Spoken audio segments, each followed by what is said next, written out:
DCI Meadows. And you must be DS Haslett. Sir. This is DC Rawton. I'll take it you're Mr. Ballantyne. He's all yours. Thank you. Right, I'll head off back to Weymouth then. Oh, there's not another train for hours. I'll wait over there if it's all the same to you. Sir. Welcome to London, Mr. Ballantyne. Let's go, shall we?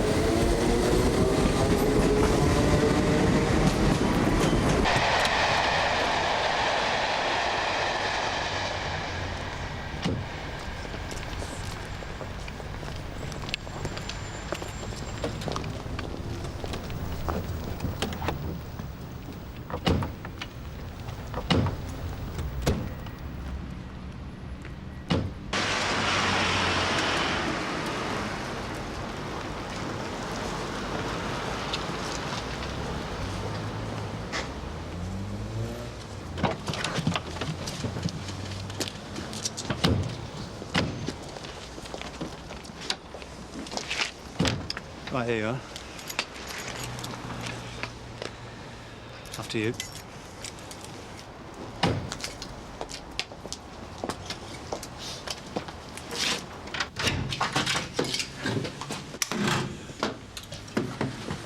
Well, we'll get the electricity turned on in the morning. Can't work miracles, I'm afraid. There's a torch in the car, I think. Well, it's a bit sparse, but I think you've got everything you need. I suppose it'll do. You're lucky to get anything. You're going to have to register within the next 14 days at the station. This is the address. Why Sun Hill? It's just a name on a map. Yeah, lose this and it comes out my wages. Right. Don't worry.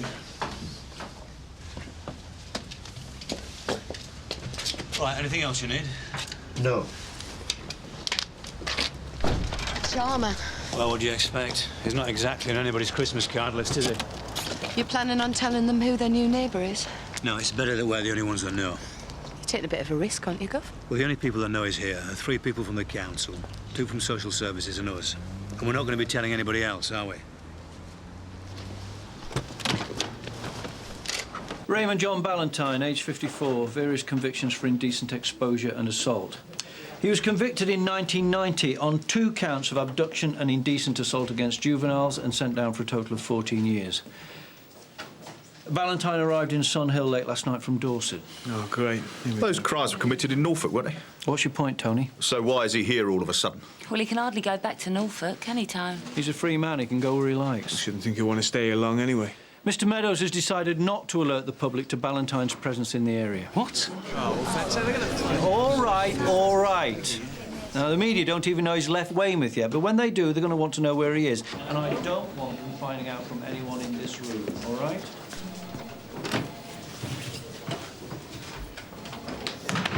Have a sleep again, Dave? Tell you later. Ballantyne will be living in Harlow Street. Have a look at his picture and keep an eye on him, but don't draw attention to him. If he's seen acting suspiciously, report it immediately. Otherwise, it's as if he doesn't exist. The papers described him as the most evil man in Britain. So he tried to keep himself to himself when he was inside.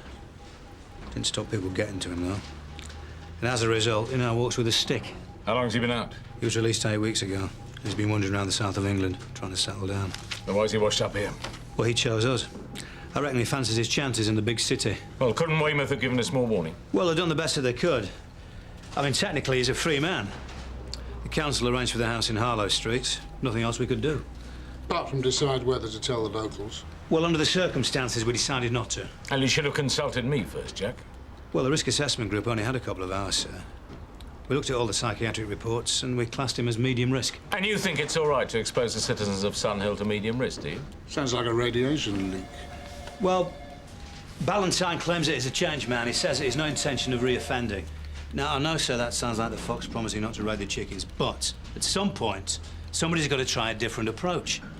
There's been a disturbance in every town that this guy stayed in, because word got out. Now, if that happens here, then Ballantyne could vanish. He could go underground. In which case, we're left with an even bigger problem.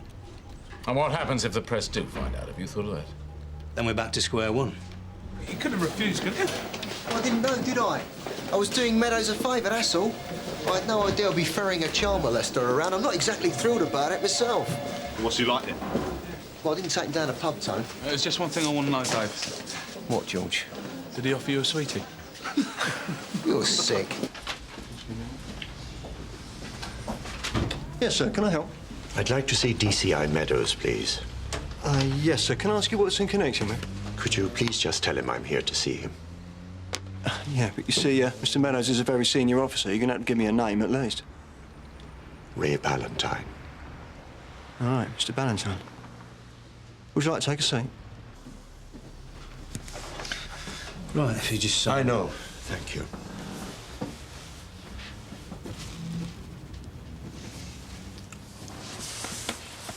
Thanks. Give us a minute, will you, Liz? Sir.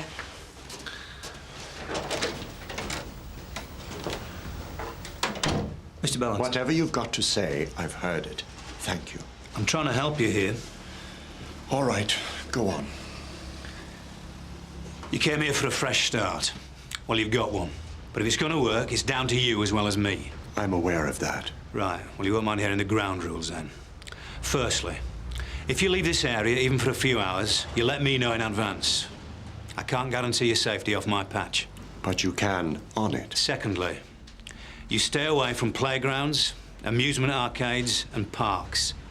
If you're seen near them, the deal's off. Do we have an understanding? We do. See you later. Sir, I think there's something you should see. Yeah, if you mean the paper, I've already seen it. News travels fast, doesn't it? Well, I didn't breathe a word, sir. I hadn't asked, Dave. What? No, of course not. It's just that I thought... You'll try not to. I want you to both get down to Harlow Street and keep your eye on the house. Sir, should we clear that with Mr. Monroe? I'll clear it. You will help me first, go. Yeah, thanks, Liz. I need you to find somewhere else to put Mr. Ballantyne. What, already? Yes, already. He's not under any supervision order, so you can try bail hostels, halfway houses, anywhere that's prepared to take a man with his reputation. But preferably somewhere as far away from Sunhill as possible. Yes, Gov. Which one is it? Let's see if you can guess. Oh. Can't believe this.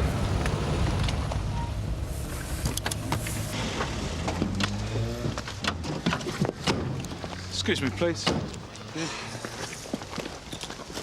Shaun Webster. Fancy seeing you here. Do you live round here? I do, as it happens, officer. Just round the corner. Did you see who did that? No, but I'd like to shake his hand. Well, that's not very helpful, is it? It's fresh. Maybe not, but it's true. Did you spray the door? I've already told you I didn't. Well, what are you doing here then, Shaun? I'm on to have any A-levels, officer, but I can read, all right? All right, look, listen, I can understand how you all feel, but hanging around here is not going to help. So if you could just move on, that would make life a lot easier. No, this is our neighbourhood, see? And if anyone's moving, it's going to be him. That's right. Yeah. This was in the garden. Litter bugs, eh? I think we should play this carefully. Don't want to fan the flames, do we? Yeah, all right. But it's obviously Webster. He's just rubbing our noses in it. I'll have a word with Sergeant Carr. Turn the radio off for a second. Right. OK, if you could just all move back. You're obstructing the pavement. Let these people through, yeah? It's OK, we're not going past. Afternoon, Mrs. Kennedy. Come to see community policing in action, have you? You're a resident as well, are you? Yeah, Karen Kennedy. I live across the road, number 32. This is Jason, my youngest. Jason doesn't like living opposite a child rapist. Yeah. None of us. Look, all right, look, I can assure you there's no danger to the public. Don't insult me! I know what he does to kids. What sort of danger do you want? Everything all right, Dave? What did Sergeant Cryer say? He's sending some backup. Believe this. You give that beast a house in this street and then turn on us for objecting? All right, if you could just calm down, Mrs. No, Kennedy. I am calm, officer. You should see me when I am angry. Get something done about it. Yeah, sort this geezer out. Get rid of him. Sergeant Crowley wants us to have a word with him. Who? Valentine. You know, make sure he keeps his head down. Fine, you go ahead. I'll handle the neighbourhood watch. Yeah, well, the thing is that, Well, the thing is what, George? Well, you've met him already, haven't you? Well, hang on. I drove the car, that's all. Right. So better the devil you know, eh? OK. Call yourself a policeman, George. This is ridiculous. It doesn't stop ringing. Well, then keep answering it. And saying what? We understand your concern. No one believes it anyway. If you don't like it, Vicky, I can always have you relieved from the shift. Sorry, Sarge. It's just Can I that... have a word, Jude? Well, answer it then. Yes, Sarge. Sandhill Police. Right, June, situation's changed. Well, you're telling me, sir, the whole of Sandhill's called in to complain about Valentine. So what's happening at the house? Well, some of the locals are rattling sabres, so I've sent Tony and Eddie over as backup, sir. Right, tell them we're coming over, and we may have to evacuate, Andrew. I'll put the TSG on standby, sir. So what about Valentine? Are any of them with him? Well, as I understand it, Dave Quinnan's talking to him as we speak, sir. Mr. Valentine, open the door! It's the police! Mr. Valentine! Open the door! Take your hand off, please, and step back, please. I've asked you twice already, OK? Move away. Let us have a go. We'll get it open for you. Yeah. Oi, here's the cavalry. There's trouble now. No, George. Time. So, Well, what do you think? well, it's hardly surprising, is it? I mean, whose great idea was it to stick him in there? Yeah, why don't you do us all a favour and just let us go? Well, so whose problem is it? My preferred method of dealing with this type involves a pair of secateurs and a certain tender part of the United Can we save the debate for later, yeah? Right, you lot, come on, I said back off the pavement. Tony? Gentlemen, heard the request. We just move off the pavement, please, across the other side. I've told your colleague we're going nowhere. Well, would you mind going nowhere just over there? Mr.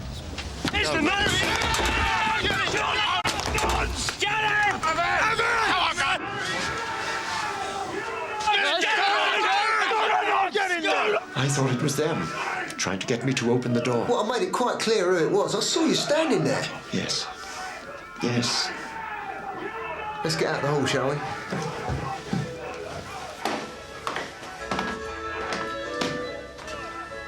But I think it's best if we stay indoors.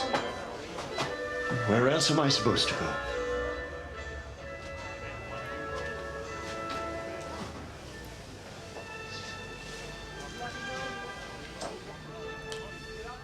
You didn't happen to see who sprayed the door, did you? They've sprayed the door. Yeah. What did they put this time? Don't worry. I've heard it all before. Child rapist? Yeah, something like that, yeah.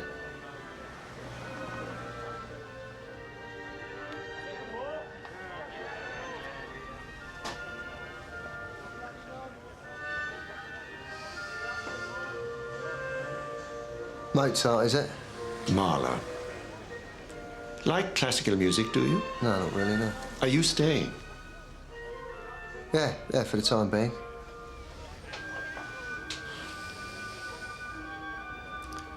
I'm afraid I can't offer you any tea.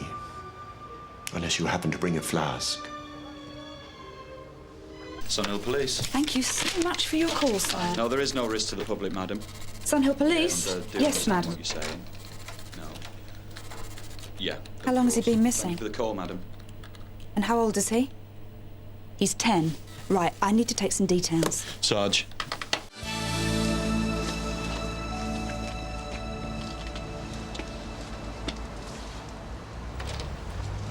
Mr. O'Donnell. It's, mine. Please, come in. It's our son, Andy. He's late home from school. Maggie's a bit worried. Maggie's your wife, is she? Yeah, she's through here.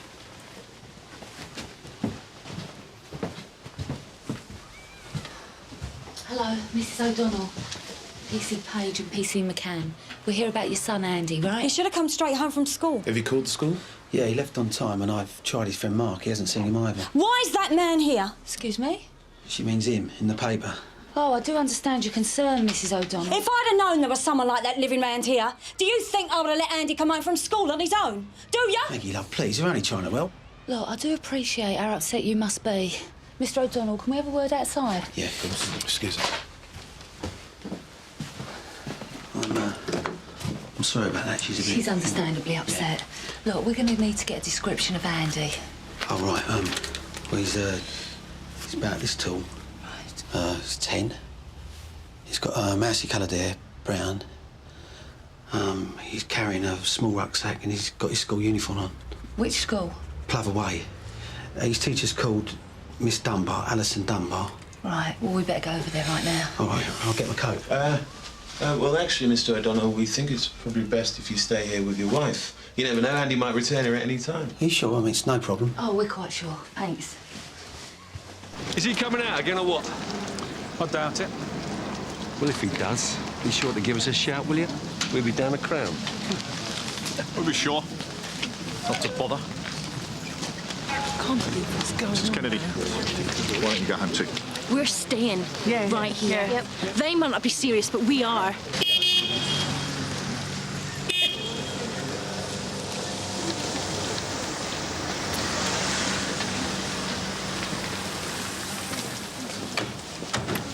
Everything under control, George? Yes, sir. Now this lot are off the scene. Thought there was only one L in Molester. Oh, it's a pity you couldn't have parked a bit closer. We have Well, got a difficult situation developing here, and it really doesn't help to have a television crew this near. You must be Meadows. I'm DCI Jack Meadows, yes, and you are? My name's Karen Kennedy. I've lived in this street with my family for 4 years. Oh, we know it's not perfect, but it's our home, and we don't want people like that as neighbours, thank you. Yeah, well, he has to live somewhere, Mrs. Kennedy. Oh, but not here. We don't dump our rubbish where you live, do we? Look, whatever the rights and wrongs are, Mr. Ballantyne is a free man. There's nothing I can do about that. What about my kids? As long as he's in that house, we're living in fear. What kind of freedom's that? Look, I know it's not perfect, Mrs. Kennedy, but do you have a better solution? Do as it happens. You lock him up and you throw away that key. Yeah, well, thank you for your thoughts, Mrs. Kennedy. Have a word, sir. If you don't want to hear what I've got to say, then don't ask me. But it's either him or us living in this street, and we're not moving. It's your problem, not mine. I just heard from Polly and Gary, sir. They've had a call about a missing child. And when the parents heard about the Ballantyne story, they think he's responsible. Based on what? Well, so far nothing, sir, but the child is missing. So how long's he been missing? Well, since school finished, which is, what, hour and a half ago. This is not what I want to hear, Bob. He's probably up to no good with Mark Lowe. Have you checked with him? Andy's father talked to him. He hasn't seen him. Why'd you say he'd be up to no good? Andy O'Donnell's a bit of a troublemaker, to be honest. I don't want to speak out of turn, but he's not my star pupil. Something happened recently. He hit one of his classmates, and I'm afraid I had to reprimand him quite strongly in front of the class. Right, and did this have any effect on him? Well, it looks like it, doesn't it? Always like this, is it? But I'm not here to judge what you did, Mr. Ballantyne. Of course not. They all tell me that. Well, in the eyes of the law, you... Well... Don't tell me about the eyes of the law. I've been there when they've looked the other way. And I'll bet you have too. 340 from 218. Excuse me. You planning on leaving me in here or what? Calm down, Dave. DCI Meadows is coming in. He's on his way around the back. Hang on. Company's coming. Hey, what the hell's going on? Get down from there. Absolutely no comment. Do you understand English? Come through this gate, you're trespassing. We're only doing our jobs. You could have told me that lot were here, Dave. Yeah, sorry, sir. Afternoon, Mr. Ballantyne. Welcome to my world. Go upstairs, will you, Dave? Keep your eye on the front. Sir? Seems like a decent lad. Oh, you'd know, would you? They're rarer than you think. So, having a street party in your honour? Who told them I was here? The gentlemen of the press. The Weymouth variety. They're only doing their job.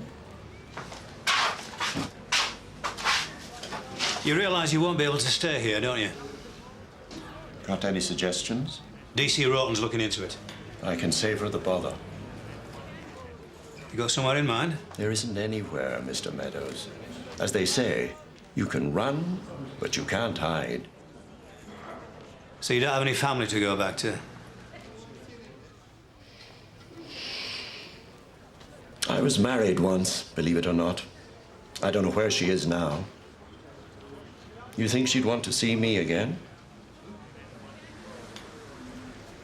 I've had enough years to get used to what people think about me, Mr. Meadows. I'm pond life, the lowest form of existence. They want to kill me because they hate me. And they hate me because they're afraid of me. You see, I don't think they can help it. It's in their genes, isn't it, to destroy what threatens their children. Well, thanks for the morality lesson. But it's solutions I need, not problems. And you'll have to take sides. Who are you defending, me or them? You can't have it both ways. take their side, and you're throwing me to the wolves. But defend me, and you're telling those people that a child rapist is more important than their children. I'm aware of the irony, thank you. And it doesn't help. I'm not trying to help. It's not my problem, is it? It's yours. Mark! Please. Tea? Coffee? Well, that would be nice, thanks. Careful. No. This is Officer Page and Officer McCoy from Sun Hill. Hello, Mark. Hi, it's McCann. Hi. Mark, we just wanted to talk to you about Andy O'Donnell. He hasn't been home and his mum's a bit worried. Yes, she rang. Didn't she, Mark? So when did you last see him? After school, he went off home. Did he seem any different from normal? No. I bet he was a bit annoyed with Miss Dunbar ticking him off there, wasn't he? Yeah, he was right pissed off. Mark! Sorry. 218 from 340. Please. Yeah, go ahead, Dave. Eyes left, you got company. Oh, terrific. I'll tell the DCI. Yeah, received. No, they're out the back as well, so it's going to be easier if we go through the front. Yeah. Sir. Give Dave Quinnan a signal when you're ready, OK? I take it that's your graffiti artist out there? Yes, sir, and his mates, yeah. Right, get Mr. Ballantyne ready. Right. We'll be moving as soon as the TSG arrives. Right, come on, we're out of here. Let's go, come on. Oh, before I forget. Thanks. No, leave that, we'll come back for it later. Come on, move it. We're moving out, so keep things calm and no arrests unless you have to. Got that? Yes, sir. Hello again, Constable. I take it the Crown was open then, Mr. Webster? Oh, there's a law against having a beer now, is there? Hey, look, Mr. Webster, you've made your feelings clear and you're getting what you want, so let's keep this peaceful, shall we? Of course, officer. Right, thanks. Send him out! Send him out! Send him out! Send him out! Send him out! Send him out! Did you say something about tea or coffee? Oh, I'm so sorry. White or... Black. It's fine. 2 sugars. I'll give you a hand. Thank you. She's so embarrassing. It's okay. She means well. Besides, have you met my mother? Mark, are you sure there isn't something you haven't been telling us? About Andy? That's okay. You won't get into trouble, nor will he. He made me promise not to say anything. Well, he might be in danger, and if he is, he'd want you to tell us. I mean, wouldn't you, if it was you?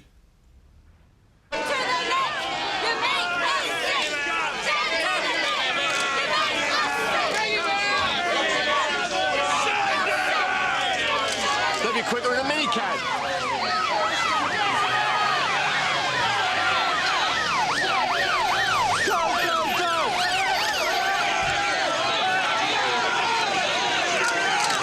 Right, let's give them some pictures, shall we? Go, come on! Go!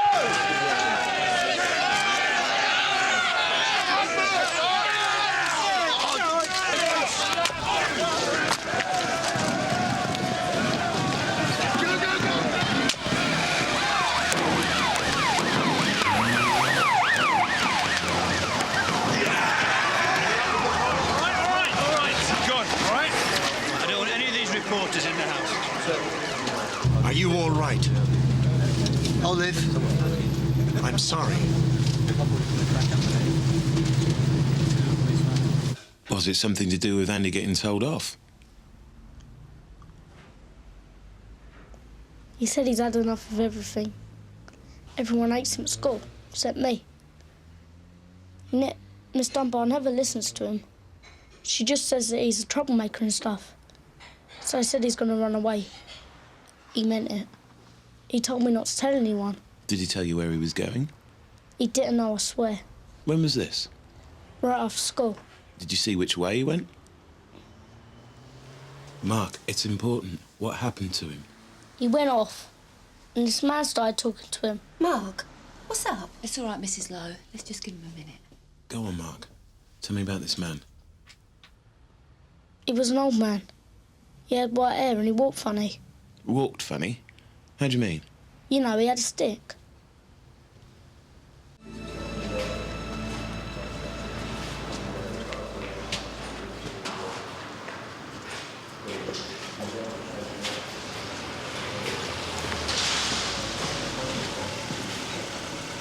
Come on.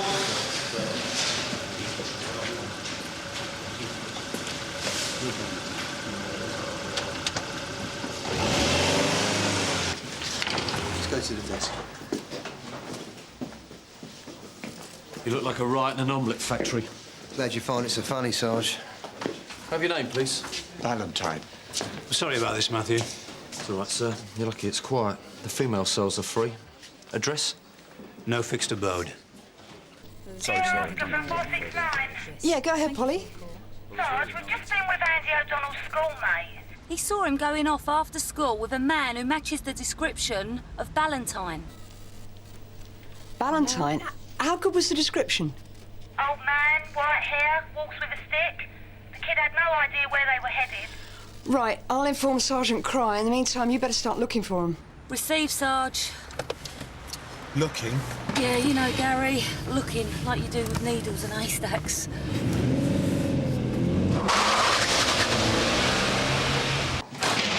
You'll be kept here until further arrangements are made. You can leave the cell at any time, but you have to be accompanied by a police officer. Availability cannot be guaranteed. This door will be left open, but the door to the passage will be closed and locked. Any questions? No. If you want to leave Sunhill, I'll need 2 hours' notice minimum. If you do leave, it's at your own risk.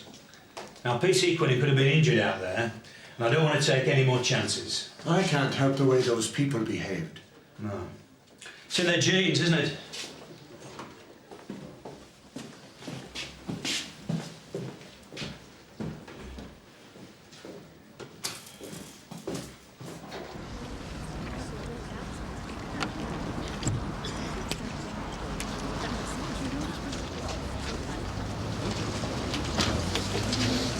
What's all this about, George? Oh, I don't know, Reg. Maybe they're carol singers.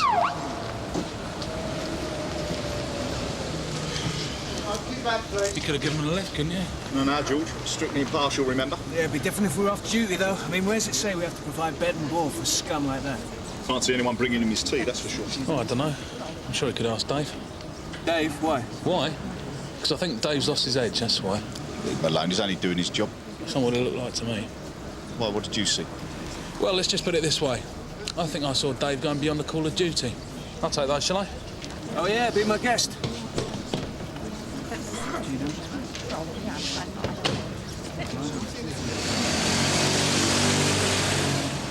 When is this supposed to have happened? We've known where Ballantyne's been all day. Well, what about after he registered, sir? He would have passed near Ploverway School between here and his home. What time was that? Well, it left here just after 3. School turns out at 3:15. So that gives him 1¼ hours before Dave Quinnan and George Garfield got to the house. Tell me this isn't happening. Well, let's hope it isn't, sir. Right. Let's get him to an interview room. Sir. Bob, I'd like Dave Quinnan to sit in, because it seems that Ballantyne's got some sort of respect for him. Of course, sir.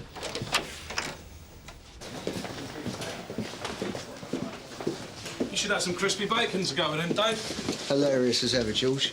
Yeah, well, at least someone's still got a sense of humour around here, eh? The Lone Ranger left his walking stick. What do you want me to do with that? Oh, I thought you could drop it off, you know, to your mate. He's not my mate, George. Oh, really? Look, George, don't be such a... Can I have a word, please? Now?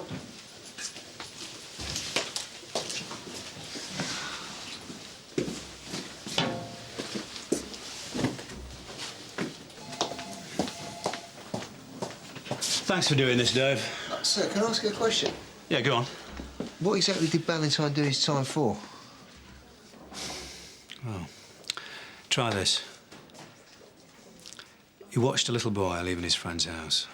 He followed him, made out he was lost, asked for help finding the right street. So the little boy got into the car. He was found 9 hours later in a lay-by 80 miles away. He's naked, 2 broken ribs. So traumatised he couldn't speak for a week. When he did, it took 3 months to get him to talk about what Ballantyne had done. You see, he told the boy that if he said anything, he'd come back and kill him. And for 3 months, The kid thought that was going to happen. You can't blame him. He was only 7. Let's go and talk to him, shall we? I walked home to Harlow Street. I walked to Harlow Street. Did you go straight there? Yes. Why? The boy's missing. 10-year-old boy. Didn't come home from school. You passed the school, walking from here to Harlow Street. Good grief. Just tell me... You think... I don't think anything. I'm just asking. No. You didn't just ask me. No one just asks me anything. Everything someone says to me has some other meaning. I'm not stupid, Mr. Meadows. I know what you're thinking. I don't have to say anything. Well, your silence could be... I know my rights, thank you. I'm not under arrest, am I? I'm here voluntarily. At this moment, you can leave the station at any time you want. Just don't ask for an escort.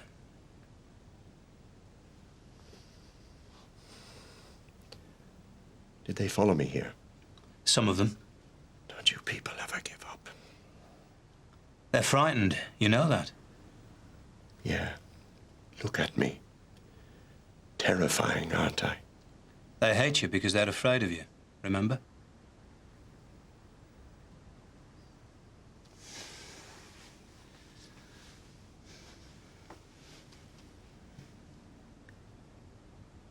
You ought to know that we have a witness who saw you with the boy. You were seen talking to the boy, Mr. Ballantyne. What happened? Nothing happened. But you were with him? Yes, for a while. And? We talked, that's all. Where did you meet him? I don't know. Somewhere on the high street. He seemed upset about something. I asked him what the matter was.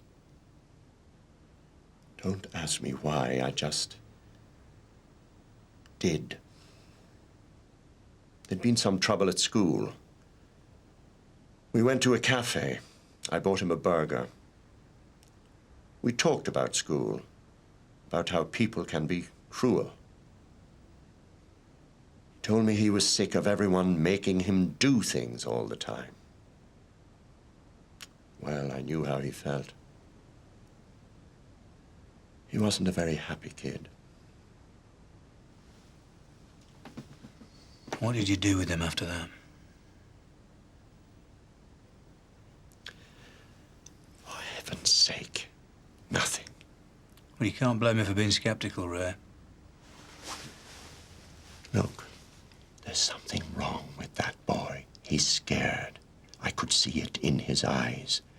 Believe me, I've seen that look before. So what do you want? A medal? I'm not trying to be a hero. I could have asked him about it, but I didn't. I just wanted to run away from it. We left the cafe, and he got on a bus, number 25. I have no idea where he was going. That is the truth. But I don't suppose you believe it, do you? Interview terminated at 17:57. What kind of a photo? Well, any photo will do. A school photo would be ideal. I'll just go get one. What's Maggie up to? She's just gone to get a photograph of Andy. How about this one? Yeah. Last year's. Excuse me a minute. Right, let's take this with me. Is that okay? Yeah. Sierra Oscar from 358. Polly's busy right now. Vicky, can I help? Message from Sergeant Cryer. Andy O'Donnell was seen approximately 3:45 p.m. in the High Street boarding a number 25 bus. Received, Vicky. Can I have an ID on that witness? Are you alone? Yeah, I'm free to talk. It's Ray Ballantyne. Received, Vicky. Thanks.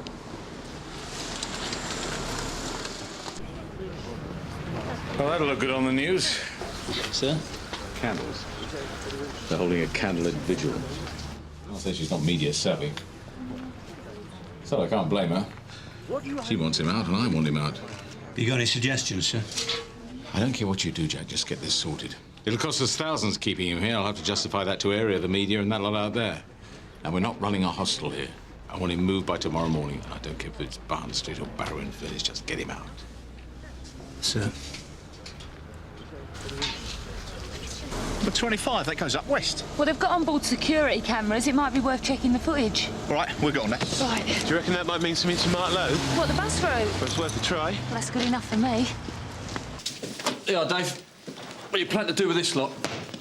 Suppose I'd better give it to him. Apparently he knows my face.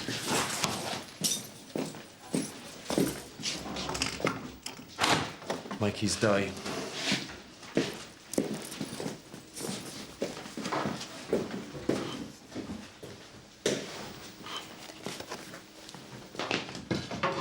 Thank you.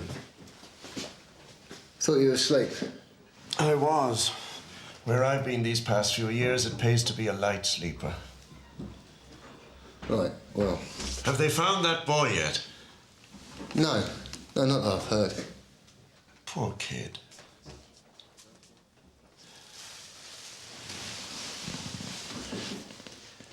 Look, you won't get into any trouble, will you, Mrs. Lowe? No, no, of course not. Not if it helps Andy. Exactly. We do go on the 25 sometimes. It takes us up by the old railway yard. Is that the yard at 3 Acre Lane? Yeah, Andy found it. We plan the railway carriages there. Well done, Mark. Andy will thank you. Have you tried the Bale Hostel in Whitechapel? Yeah, about 4 hours ago. So what did they say? No. And they're best Anglo-Saxon. This is insane. There must be somewhere for people like him. Yeah, but people like him don't officially exist, do they? They go through the system and then they're spat out at the other end for you and me and the residents of Harlow Street to worry about. Yeah, but that doesn't help me, does it? No, go. I'm sorry, Liz. Look, I know you've tried everywhere, but just try again, will you? Yeah. Leave it to me.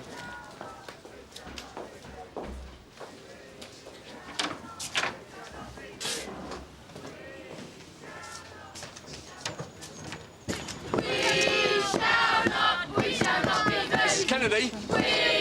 Hi, that's me. Mr. Meadows would like to have a word with you. Would he indeed? Well, we're ready for him. Send him out. And Mrs. Kennedy, on your own, inside.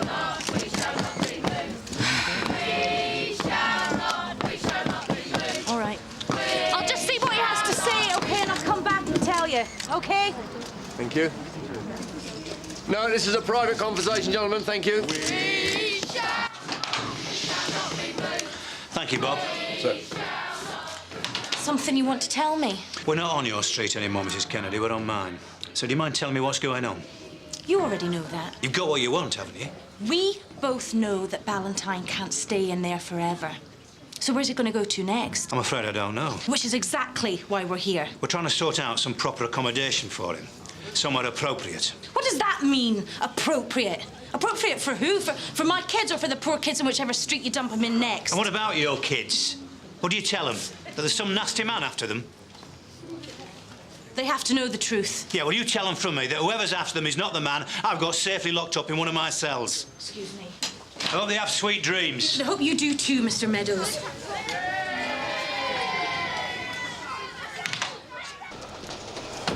Anything? Not yet. It could be anywhere. Might as well start these carriages over here. All aboard. Right, we're going to start over here, right?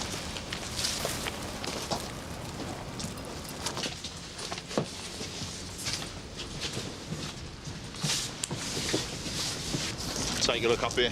Yeah, I'll get this one.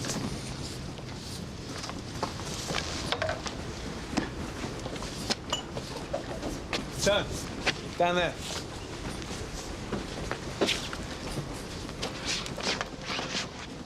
Andrew O'Donnell.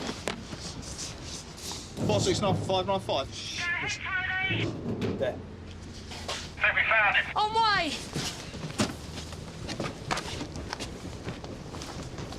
Over here. He's in there. Yeah? Right, well, I'll take this side.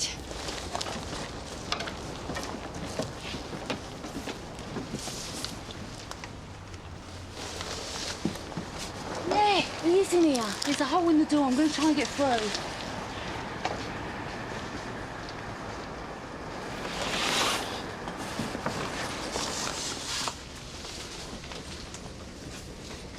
right, Andy. I'm PC Page, but you can call me Polly.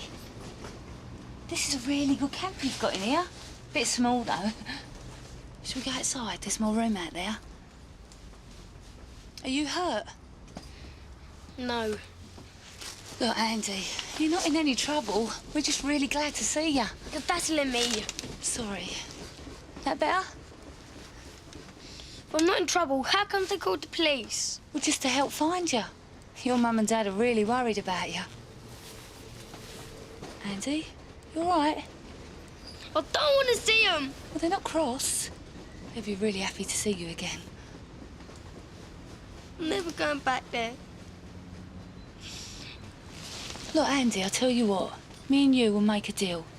You come outside and we'll go back to Sunhill. You can tell me all about it. I promise, you don't have to see anyone you don't want to. Andy, mind your head. That's it. Out you get. Gary, this is Andy. Gary's going to take you back to the car, OK? Come on, Andy. Come on. There you go. Right, son. Perhaps you can show me the way out of there, because I don't know. It's that way. Give us a hand, Tone. Oh, thanks. See you back at the car. You're right. Sierra Oscar from 469. Go ahead, Polly. Yeah, we found Andy O'Donnell. I'll tell his parents straight away. No, don't do that, Vicky. There seems to be some sort of problem between Andy and his parents. Can you stall them? I want to have a proper talk to him first. All received. I thought you'd like to know that they found the kid. Is he all right? They're finding that out now. So it looks like you're off the hook. Ever been on a hook, Mr. Meadows? One or two. They're not that easy to get off, are they? But you can't walk the walk. I'm afraid you're going to have to move on. But I'll do what I can to help. You've done that already. I'd like a bit of time to get my things together.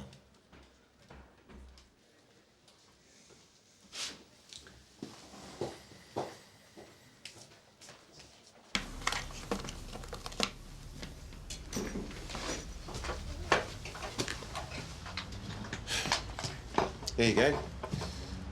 Thanks.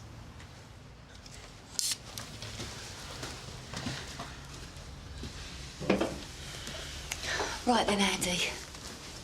I'm just going to ask you a few questions. Mrs. French, if you're going to listen in. Well, why isn't there somewhere for people like him to go? Well, there is, Vicky. It's called prison.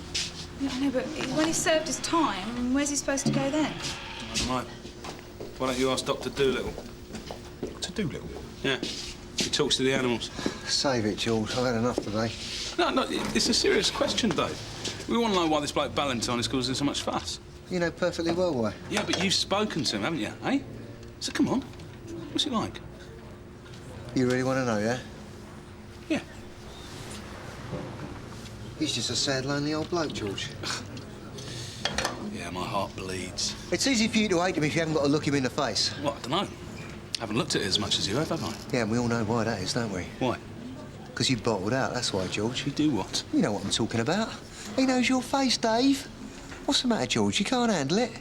Afraid the bogeyman might get you, or you're just worried you might do something unprofessional? Like treating a child rapist like some sort of sick relative? Look, it might not look like it to you, George, but under very difficult circumstances, I'm just trying to do my job. Yeah, that's right, Dave. Just obey an order. Listen, calm down. Dave's free to make friends with who he wants. I haven't made friends with anybody. No, but you're going the right way about losing some. Well, what's got his goat? Doesn't like the friends Dave's been keeping. Tony, if you can't say anything helpful, don't say anything at all, OK? There's the kid. Well, he's terrified. He says his father's been abusing him for the past 6 months. They're getting the child protection team involved. Poor kid. Yeah, the parents don't know yet. We've got to interview him. See you later. It's a legitimate case. OK, thanks for nothing. So, what's happening? Well, they had a room until I gave them the offender's name. Fancy that. Any others? No, that was the last one on the last list. Right, get me the train timetables, Liz. Set.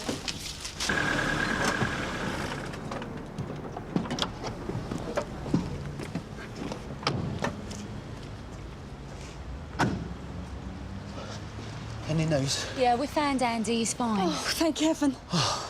Where is he? He's back at the station. We'd like you to come with us, Mr. O'Donnell. Yeah, great. We'll get a coat. No, just you, please. Martin, what's going on? What's he been telling you? Not one of his silly little stories. Save it, Mr. O'Donnell. Yep. Come on. I said, what's going on, Martin? Martin! What's going on? Welcome to Sun Hill Hotel, sir. I'm sorry about this, Matthew, but he won't be troubling you for much longer. Hang on a sec, Paul. Sarge. Cheers. Right. Matthew! We need an ambulance now. Polly. What's going on? You, sit down over there. Ambulance required, custody suite. What's happened, sir? It's Ballantyne. He's hung himself.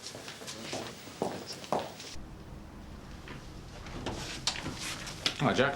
Have you heard from the CIB yet, sir? Nothing official, but off the record, I'd say it's unlikely there's going to be any sort of comeback. I want to know how it happened, though. Well, when you've been where Ballantyne was for all those years, I suppose you learn the tricks of the trade, including how to kill yourself. Perhaps you should have watched him more closely. Well, now is not the place to discuss it. The media saw the ambulance leaving. I want to know what happened. I'm just off to make a statement. It's all right, Jack. I'll handle this.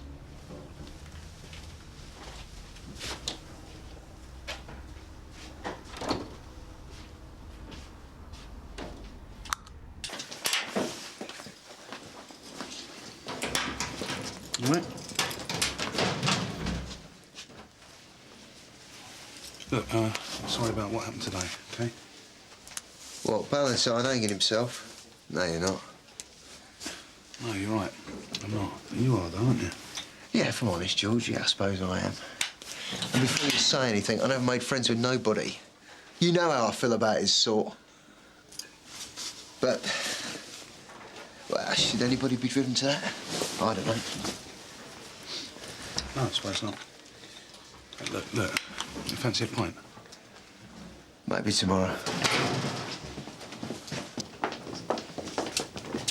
Dave, you all right? Yes, sir, yeah. You? Yeah. Thanks for your help today. No problem. Tomorrow, then. Sir?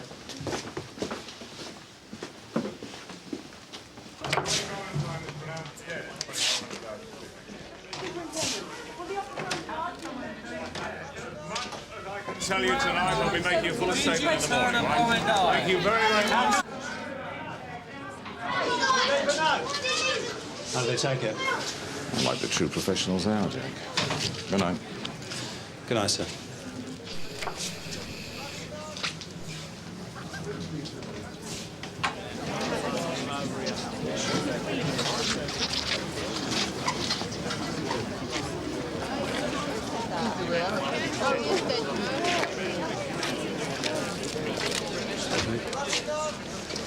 Are you happy now?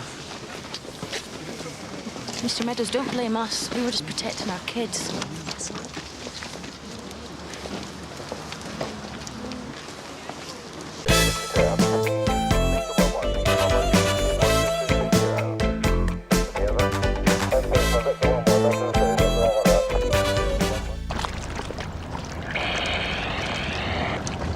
Gary from George, can I come in, please? Gary from George, come in. George, Gary, over. And what is it, Gary? A man or a woman? Hold on. Yeah, it looks like a man. Been here for some time, I'd say. Oh, dear. I bet you can smell it from over there, can't you? Yeah, you can say that again. I knew it was a stiff when I smelt it, because the wind changed and I thought, whoa, a couple whiff of that. Guess you put it in a bag or something. Get one of them scent spray things. His head's missing. Looks like it's been ripped off by one of the pier stays. You're not going to want to go through this one's pockets, George. Nah, I don't think it's my day, is it? Tuesdays are always my short straw days. Listen, I'll meet you over at the West Timber Wharf landing in about 20 minutes, yeah? Yeah, OK, will do. You've got to go through the dead geezer's pockets. Not unless you want to do it, Mr. Perry. Hey, I should coco. You'd have to be hard crackers to do a thing like that. Yeah, you're right. It certainly helps.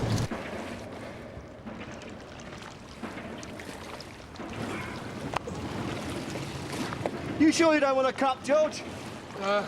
No, thanks. I don't think it'll stay down too long, to be quite honest. You got to breathe through your mouth. That way you can't smell a thing. That's what I used to do when I was changing the kids' nappies. You know what baby poo's like, don't you? Can't be any worse than some of them French cheeses. You want to get them to put it in a spray can. Zap them villains, they'll run a mile. Excuse me, lads. I know you don't, George. We don't allow honking round here. Come on, George, you don't want them down at Sun Hill finding out something like that, do you? Well, you need a bacon sandwich, George. A nice, runny, greasy bacon sandwich. That'll sort him out, won't it, fellas? Just done that right away. Yeah, very funny. I'll bear that in mind. Thanks a lot, lads. I'll see you later, yeah? See you later, George. OK, boys, it's all yours.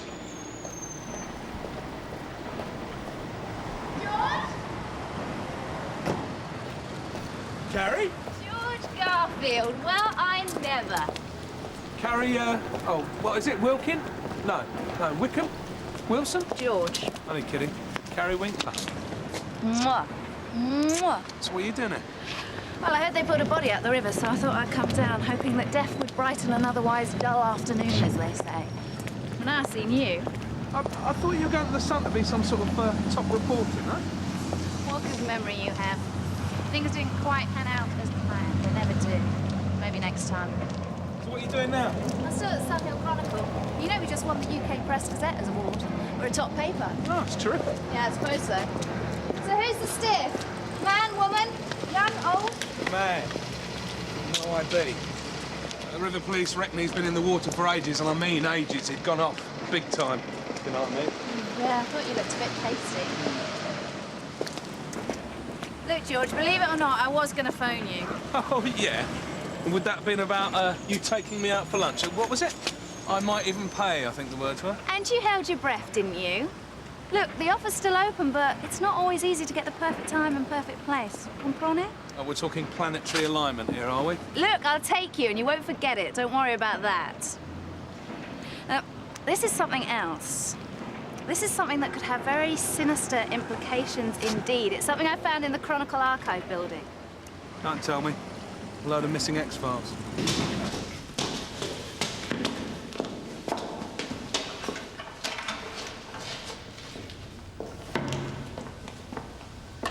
They reckon old man Donaldson keeps his erotic print collection in here, but no one's ever found it yet. You're still looking, I suppose. It's all right, George. I think I could come up with a better place than this if I wanted to seduce you. But then again, there's stuff in here that goes back to the Ark. Denison's father owned 4 papers in the south of England in his heyday, and it's all here. Every printed word of it. And photos, too. I got an incredible record of Sun Hill, going back to the 1900s. Maybe you should print a book. What, Sun Hill? You're kidding. Who'd buy it? Now, what do you see out of the window? Well, it's a small car park, some pallets and some industrial waste. What am I supposed to see? That's it. That's all there is. Come and have a look at Le Grand Mystère, George. How about that, then? It's a video camera. Oh, spot on, Sherlock. Lola, my assistant, found it when she was rummaging around. I thought she was on work experience. She was, but she was too good to let go. Look at this. They've even hidden the lead. There you go. There we are. This thing is on day and night. Why would anyone want to video a car park? Something big's going down, George. You can't buy this gear in Sun Hill. This is covert surveillance, invasion of privacy. It's a good story, whatever it is. Can you ask around? See if you can find out anything about it. No, I don't know about that. But whatever it is, you should check with the bloke who owns the building. What's his name? Donaldson. He must have given permission for it to be here. He's in Spain. I can't get hold of him. Yeah, but it could be anything, couldn't it, eh? I mean, it could be the council monitoring fly tippers. Look at the car park, it's full of crap. Fly tippers? You can't be serious. Oh, what about the Badger Watch anoraks? I suppose they could have put it there. All right. I'll mention it down at Sun Hill, OK? But that's all I can do. Why don't you take it with you? Well, me? No, I'm not touching it. That's not my property. Then I will.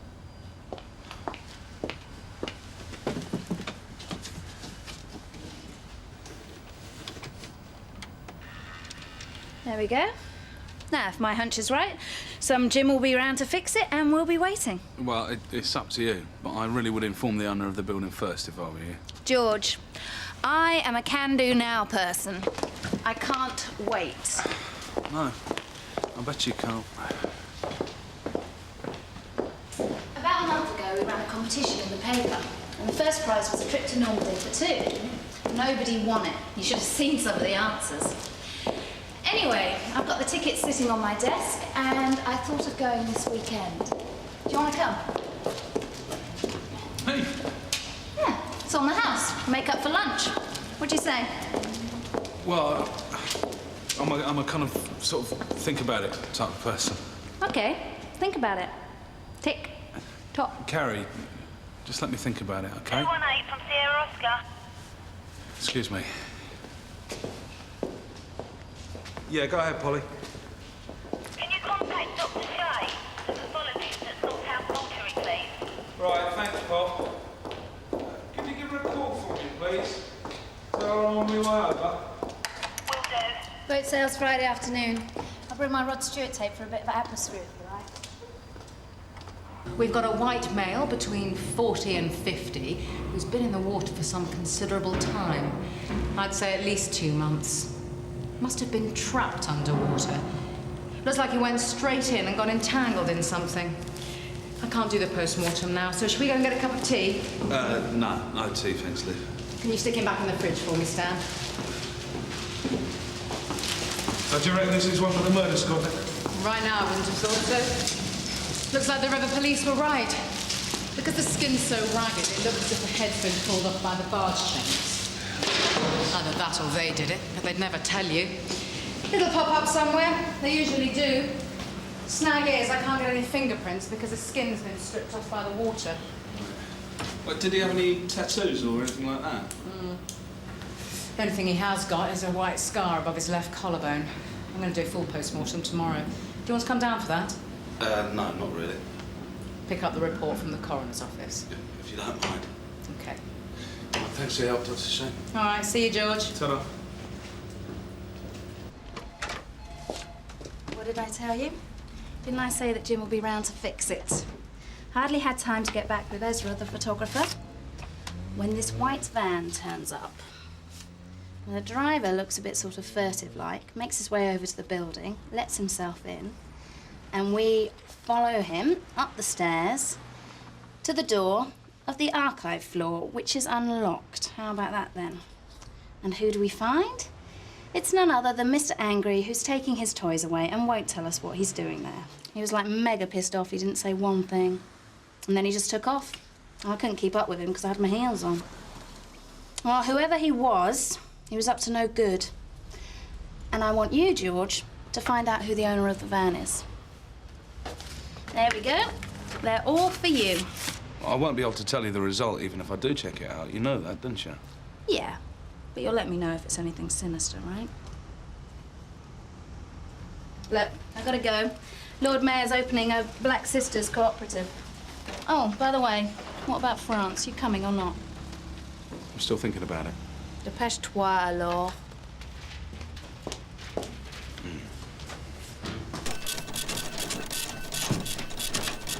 Oh, George. How's the old stomach this morning, then? Empty. Can you check this number for me? It's a white Ford van. Of course, I know how you feel. I remember when that old geezer was found dead in his flat after 2 months. Could hardly eat for a week. I lost nearly half a stone, I did. Well, I never. Look at that. I haven't seen that for years. I bet that set the bells off up at the yard. Blocked? Yeah, well, it could be an unmarked police vehicle. Or security services van, customs and excise. Even the Prime Minister's runabout. Yep, we'll be getting a call about that later, you mark my words. I wonder what for. Well, these numbers are flagged on the database and, well, they want to know why you're checking it out. Where'd you see it? Somebody saw it hanging around a warehouse. Porridge. That's what got me back online eventually. Gallons of porridge. Thanks for the tip. George, you got a minute? Well, I was just... Not dashing off anywhere, are you? No, sir. George, you did a vehicle check on a van earlier this morning. Yes, sir. Come up blocked. Well, I thought I'd just tell you that I've just had a phone call from a very, very hacked-off DC from the National Crime Squad, telling me that your friend... What's her name? Yeah, Carrie Winkler. She's not exactly my friend, sir. She just helped me out with that aeroplane thing. Well, Carrie Winkler has just blown a long-term surveillance operation, which took a long time to set up. And DC Dave Riss, whose job it was, is spitting nails. Do you know Dave Riss? Yes, sir, I do. He is not very happy about all of this. And I would rather it was you who told Miss Winkler to leave it there than him. Diplomacy not being his strong suit, if you know what I mean. Well, she's just ambitious, sir. She won't let anything go. Just do it nicely, George. I know you will. Can I ask you what this is all about, sir? Sam, give us a moment, will you? Yeah, sir. They wanted to record a meet between Peter Timms, who's a big-time bullion van robber, just out after doing 10 years out of 15, and his banker. Apparently they wanted to ID this fella. They'd no idea what he looked like, and then follow the money trail. Right, so it was quite a big deal then, sir, yeah? Oh, yes, very big deal. Peter Timms is worth around 10 million quid. Apparently they knew the place of the meet, but they didn't know the time or the day. So now, unless they can cobble something together, it looks like going down to Carsey. Well, I'll be as diplomatic as I can, sir. I know you will, George. This kind of story is meat and potatoes to us. How can I not follow it up? You tell me that. It's over, Carrie. It's finished. There's nothing to follow up, so I'm asking you not to do anything more about it or to print anything more about it. And that is all there is to it. Do you understand? OK, I'll consider not following it up if you tell me who the van and the camera belongs to. I can't do that, Carrie. All righty. Then I'll tell you what I'm going to do. You see those pictures there? I'm going to stick them on the front page of the newspaper and offer a reward for £200 to the first person who comes up with a plausible explanation. And it will probably make the tabloids as well. Carrie, will you just leave it, please? Why should I? All right. Come here. Come on.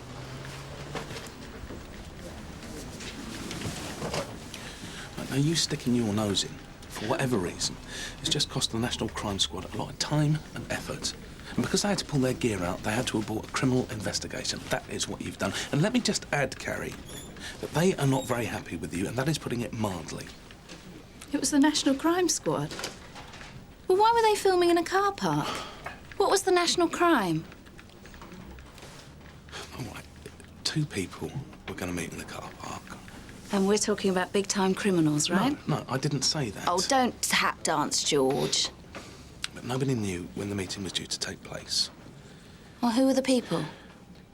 Oh, come on, you have to tell me that. You can't just leave it there. No, that is it, Carrie. Now just leave it, OK? I really landed you in it, didn't I? It doesn't matter. I'll make it up to you. I promise. So, what's this thing here? It's a human heart pacemaker. Is it? Good God. Funny, we don't get many of those. Yeah, it's tiny, isn't it? Well, I always thought they were about the size of your hand. That's what the white scar was above his collarbone. He'd had that pacemaker fitted. Odds on, it's still working. Well, it's not going to buzz or anything like that, is it? Of course not, George. It's totally silent. They're a hermetically sealed unit. It's got a computer inside. See the number on the front? Well, I've contacted Beech, which is a pacemaker database. And they told me that the number corresponds with one that was fitted at St. Hugh's in Sun Hill 3 years ago. Really? Apple doesn't fall very far from the tree, then, does it? If you go along to the cardiology unit and give them the number, they'll tell you who it was. His ID won't come much more positive than that. Apart from his heart problem, he was a serious drinker. He had advanced cirrhosis of the liver, and by the state of his lungs, I'd say he was a 50-a-day man. Sounds like he was lucky to be alive. He was. He'd also drunk the equivalent of a bottle of scotch when he went into the river. Right. So, how did he die? Well, he probably didn't realise it, but he drowned. You see, pacemakers don't work all the time. They only work on demand when the heart needs them.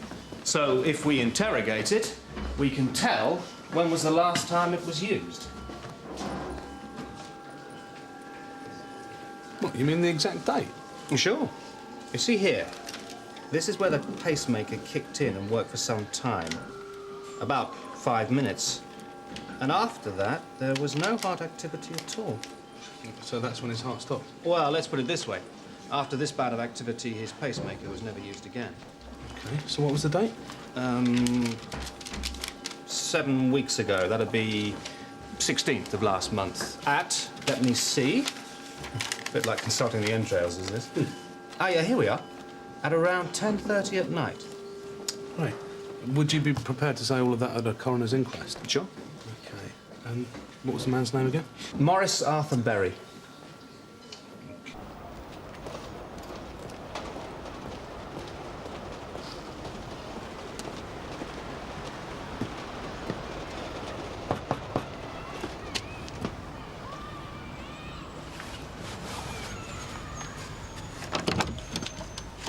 Mrs. Berry? Yeah, that's right. Is your husband Morris Arthur Berry? Mo. Yeah. Well, sort of. Why? Well, I'm afraid I've got some bad news for you. Can I come in? No. Right. Well, I'm afraid I have to tell you that your husband's dead.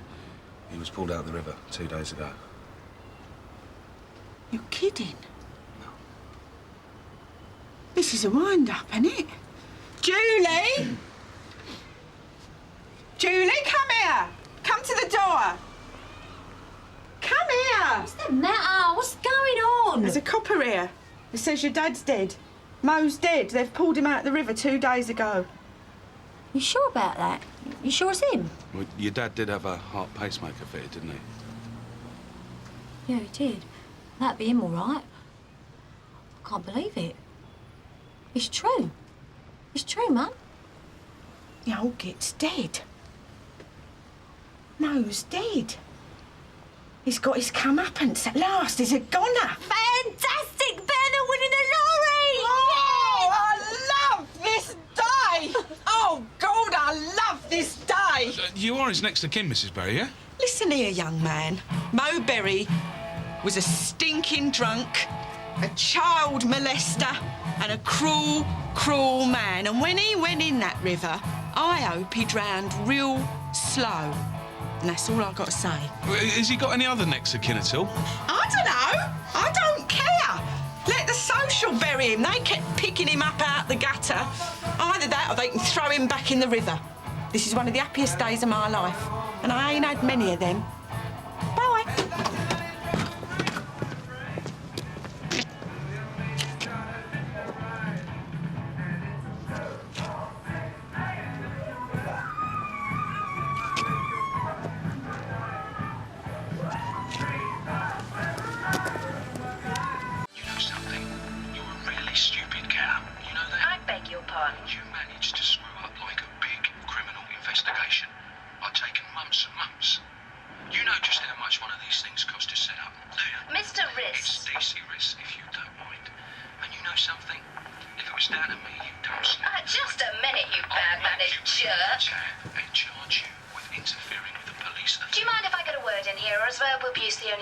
It's no such offence. Abuse might even started, darling. If I read one word of any of this, or about my operation in your rag, Miss Winkler, I'll arrest you that fast. You'll think I did it with mirrors, and you better believe it. Mr. Riss? Mr. Riss? Well, there's someone who needs to brush up on his man management skills, wouldn't you say, George? When did he make the call? This morning, and we record all phone calls as a matter of course. You know, he really scares me. He sounds unstable. He's just puffing, Carrie. I mean, he probably had a pop at the Met technician for not hiding the camera properly. Well, do you think I should print a transcript in the paper or send a copy to his boss? No, I don't think you should do either. Well, why not? Oh, you're not pulling some secret handshake stunt, are you, George? Carrie, Everybody loses their rent from time to time, yeah? I know Dave Riss, and he shouldn't have called you and he shouldn't have come across to you like that, so... Well, I'll have a word with him, OK? Look, everything's going to be all right. Believe me. You know something, George? They should make you as a cuddly toy. You'd sell like hotcakes. I'd certainly buy one. What about France? Any movement in the thought process? Oh, well, I don't know what I've done with my passport. So, what's she going to do with the tape then? Well, before I talked her out of it, she was threatening to either stick a transcript in the newspaper or send a copy to your governor. Oh, what's on it? What'd you hear then? You slagging her off, threatening to nick her if anything got into the paper. I mean, like it or not, Dave, it's all out. What a cow. A devious bitch. You know something, Georgie? That cow blew like a 24-carat operation, one of a kind. If we could have ID'd Pete Tim's banker, we'd have a good chance of copying 15 million quid he's got stuffed away somewhere. Come on, Dave. The camera can only have been one option. Only one option? The only bleeding option you mean, don't you? You know what I think?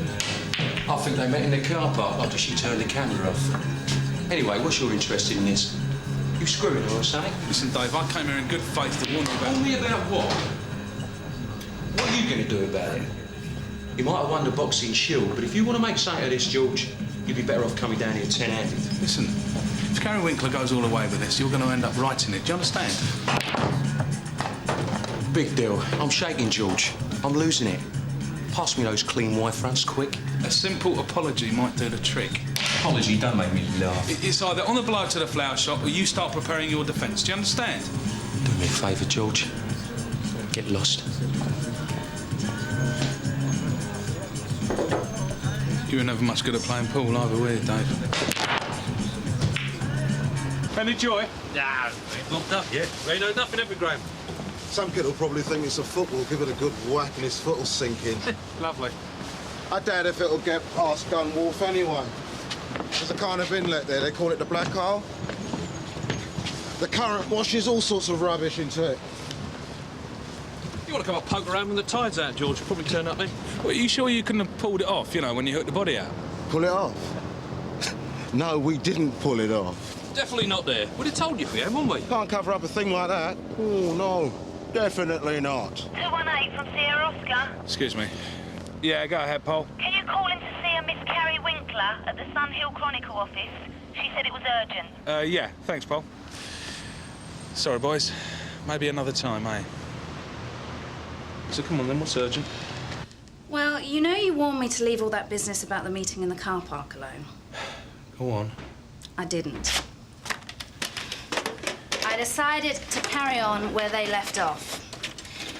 You see, Ezra, the Chronicle's photographer, was some kind of television technician in a previous life, and we decided to set up our own video camera and recorder in the archive room. We put a link in here so he could see what was going on while he was developing his snaps. You really are irresponsible, Carrie. Do you know that? No, George. I am ambitious. Look, George, we've done it, right? There's no turning back. We videoed it. The meeting in the car park, it's all here. Do you want to see it? Yeah, go on then.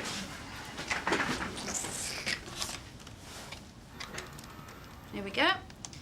Guests arriving. Now look at this, George. This is the action we've all been waiting for. This man is Peter Timms. How do you know that? Because he's a local villain. He's a heavy-duty bullion van robber. He's just come out of jail. We've got stacks of photos of him here.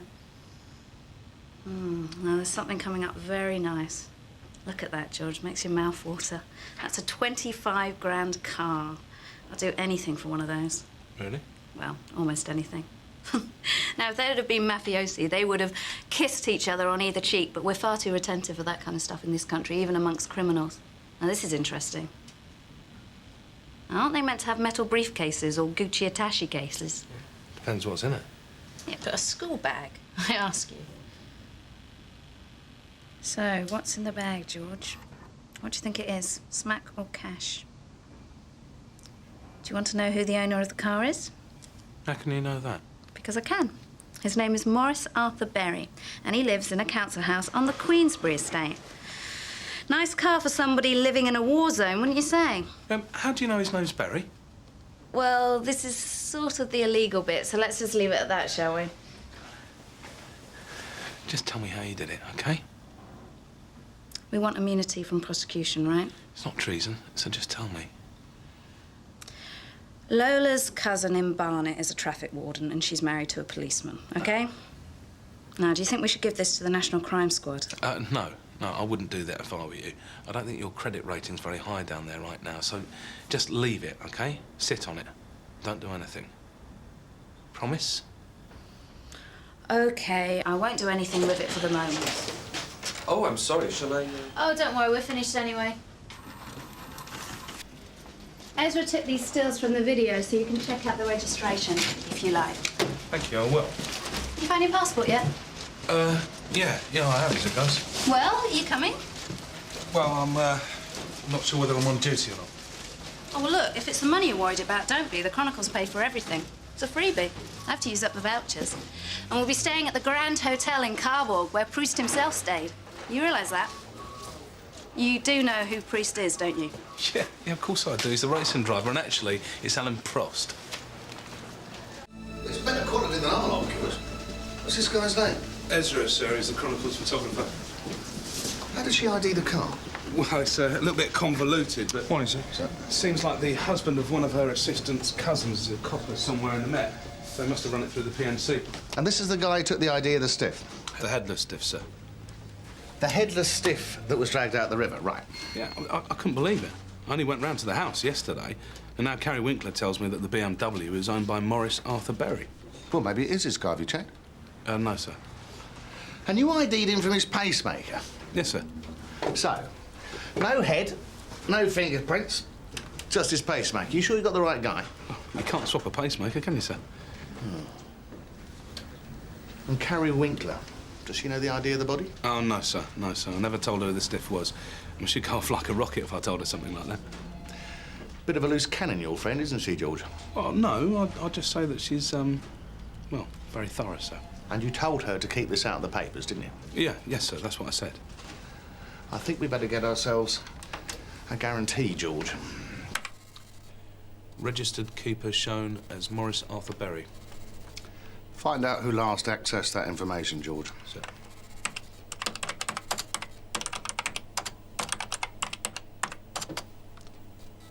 OK. Last accessed by PC Ponting at Barnet, 1600 hours 2 days ago, sir. That'll do. Let's go.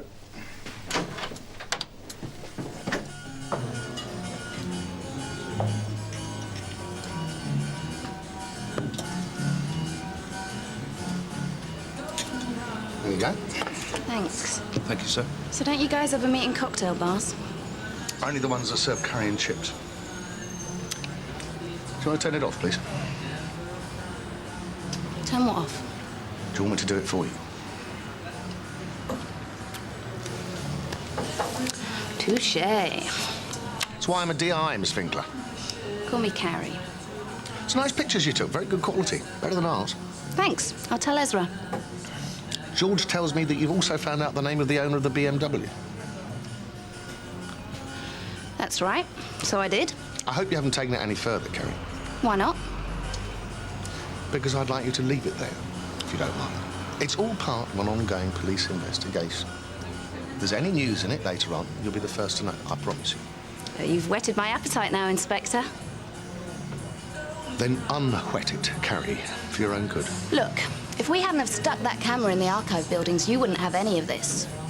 What's going on? Come on, I won't take it any further. Give me a taster. What's going on is that you have certain information that was provided by a serving police officer, and that could cost him his job. Do you realise that? Maybe, but you can't prove it. I can prove it. It's all computerised, Carrie. And if any of this gets in the paper, or we find out that you've been continuing your investigation, the only classified information your friend from Barnet will be reading is the situation's vacant column. Do I make myself clear? You're trying to blackmail me. I'm not trying, Carrie. Yeah.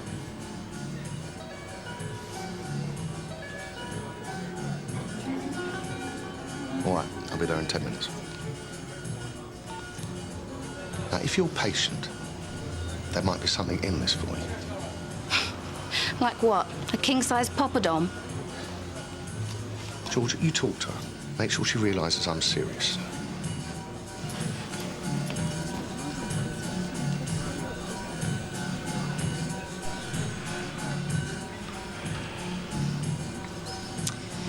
You grassed me up, George. Why did you have to go and tell him? Well, this is my day job, Carrie, remember? And he is my boss. Would he really do that? Would he get the policeman the sack? Well, a loaded gun beats 4 aces any day, you know? Oh,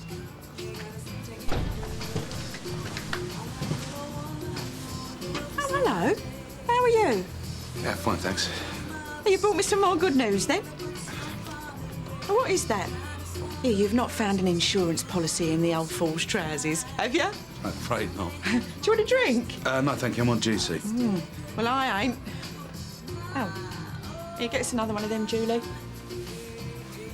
Oh, don't stand there. Sit down. Sit down.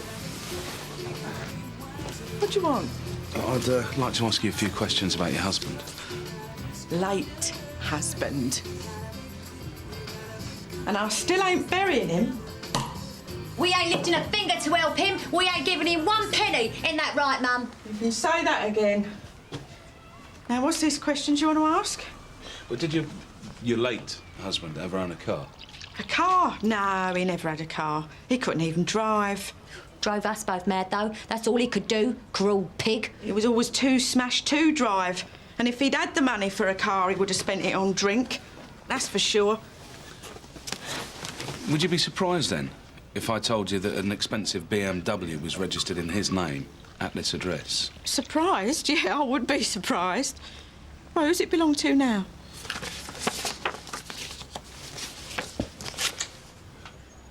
Do you know who this man is? No. Should I know him? He's not your husband, then? Mo? No, of course it ain't Mo. Mo's got a bald head and a beer belly. Well, he did have last time I saw him. Yeah, when was that? 3 years ago. So this man's definitely not your husband and you've never seen him before in your life? Of course it ain't. Look, I'll tell you what. Now, I'm still not burying him, mind. But if you want, I will come down to the hospital and identify him. Yeah, well, that's very kind of you to offer, Mrs. Berry, but, it's not quite that easy. Why? He's seen one dead man, he's seen them all. Yeah, but he was found without a head. What? Without a head? Where's his head? What's happened to his head? We can't say. Oh, my God. Well, I know he was always legless. Now he's headless and all. This is a very serious matter, Mrs. Berry. It might be for you, Sunshine. We hated that evil git. As far as I'm concerned, this is the best thing that could have happened to him. Oh, you can say that again. Do you know what's happened to him since you last saw him? A couple of years ago, I had a phone call from St Hugh's. He was in the hospital at death's door. They said, would I go up and see him? And did you? You kidding? Told him to get stuffed. I won't go anywhere near the scumbag. Right, have you received any kind of mail for him? What do you mean, mail? Well, you know, letters, official stuff. Car tax renewal, DHS, that kind of stuff? No, never. No, I ain't received anything at all for a long time. That's funny, that, isn't it? Yeah, not even from Reader's Digest. And neither of you have ever seen this man before, no? Nah, I don't know who he is. No, never seen him before in my life. Right, thanks for your time. Let me know if Mo's head turns up. I'll pop down. Or you can bring it round in a bucket if you like. I understand from the post office, Mr. Patel, that redirected mail for a man called Morris Arthur Berry comes here. Is that correct? Oh, yes. Do you get a lot of mail from Mr. Berry? No. Well, roughly how much mail do you get from him? And you can answer in words of more than one syllable if you like. Why do you want to know? Well, it's part of an ongoing police inquiry, Mr. Patel. So, how much mail do you get for him? Well, not much. How much is not much? Well, maybe 3 or 4 letters a week. Right. And what kind of letters are they? Letters, you know, in envelopes with stamps on them. Those kind of letters. Yeah, but what kind of letters? Wait, handwritten letters, official letters, junk mail, what? In your own time, Mr. Patel. Bank statements, things for the car, tax, stuff like that. And have you got any of those letters here? No. Does Mr. Berry ever collect his mail himself? No, no. 95 pence. Thank you, madam. Thank you very much. So, how do they get from you to him? I send them to him. You forward them to him? Yes. Whereabouts? A forwarding address. Yeah, well, that makes sense, doesn't it, eh? So, whereabouts would this forwarding address be? And just before you answer that, let me just tell you that this is a very, very serious matter. Do you understand? Well, I can always go and ask you those questions down at Sun Hill if you like. Would you prefer that? No, I cannot leave the shop. It's impossible to leave the shop. My wife would be all alone here then. So?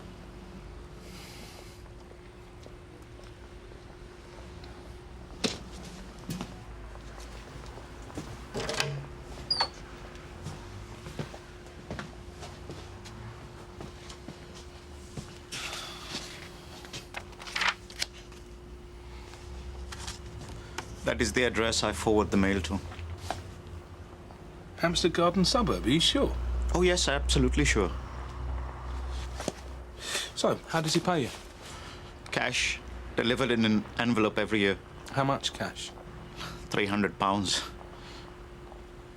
I haven't bothered to declare it, of course. No, of course not. Have you ever met Mr. Berry? A long time ago, maybe 3 years ago. And is this him? Nothing will happen to me, will it? I was told never to say anything to anybody, ever. Providing you don't warn him that I've been here. Oh, no, I will never do that. Right. So is this him? I think so.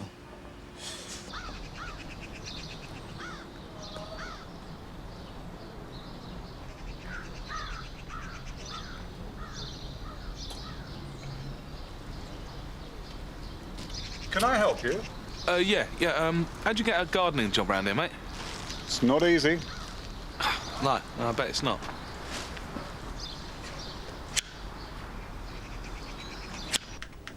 Mais oui, madame. Voici ce de soir.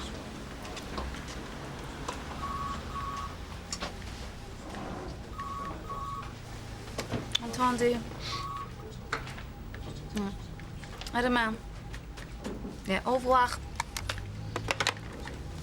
Just ordering the champagne. Oh. Well, what's it going to be? Yeah. I'll come with you. You actually going to come to France with me? Well, it's still on, isn't it? Yeah, of course it is. I just thought that... Well, you were wrong. Just had to make sure I could get the time off, that's all. So, what shall I take with me? Something from the weekend. I mean something informal. No uniforms, suits, anything like that. Oh, and a good corkscrew. You can never get a good corkscrew in France. You know that? Listen, you sure you want me to come? Of course I do. I owe you, George. I said I'd make it up to you, didn't I? Yeah. We're gonna have a really good time, you know that.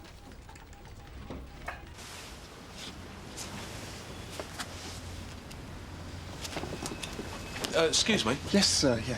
I'm looking for something by Proust, but you haven't got anything a bit lighter, have you? Yeah. We've got something over here. Which might be more your cup of tea. Large print, is it? Something like that, yeah.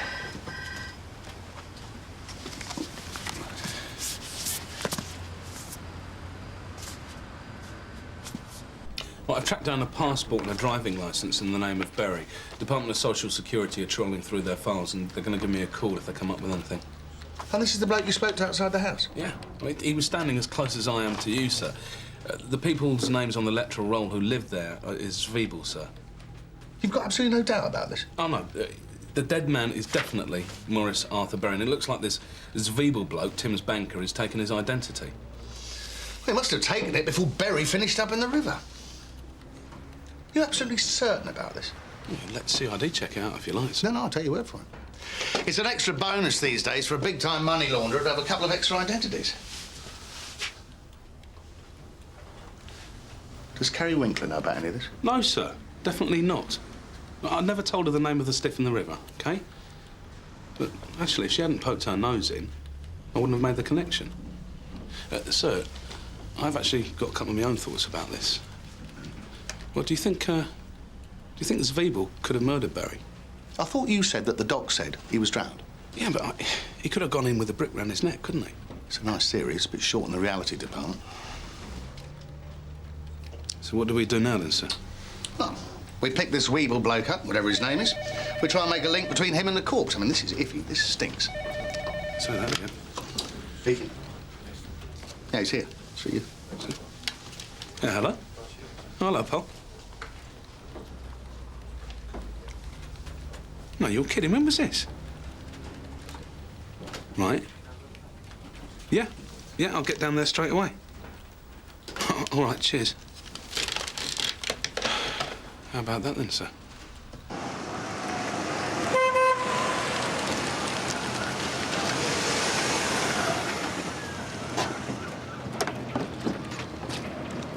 How many more bits are going to get washed up down here? It's a dead liberty. I'm going to complain to the council, get them onto it. Yeah, Mr. Perry found it down there in a hold-all. Right, morning, Mr. Perry.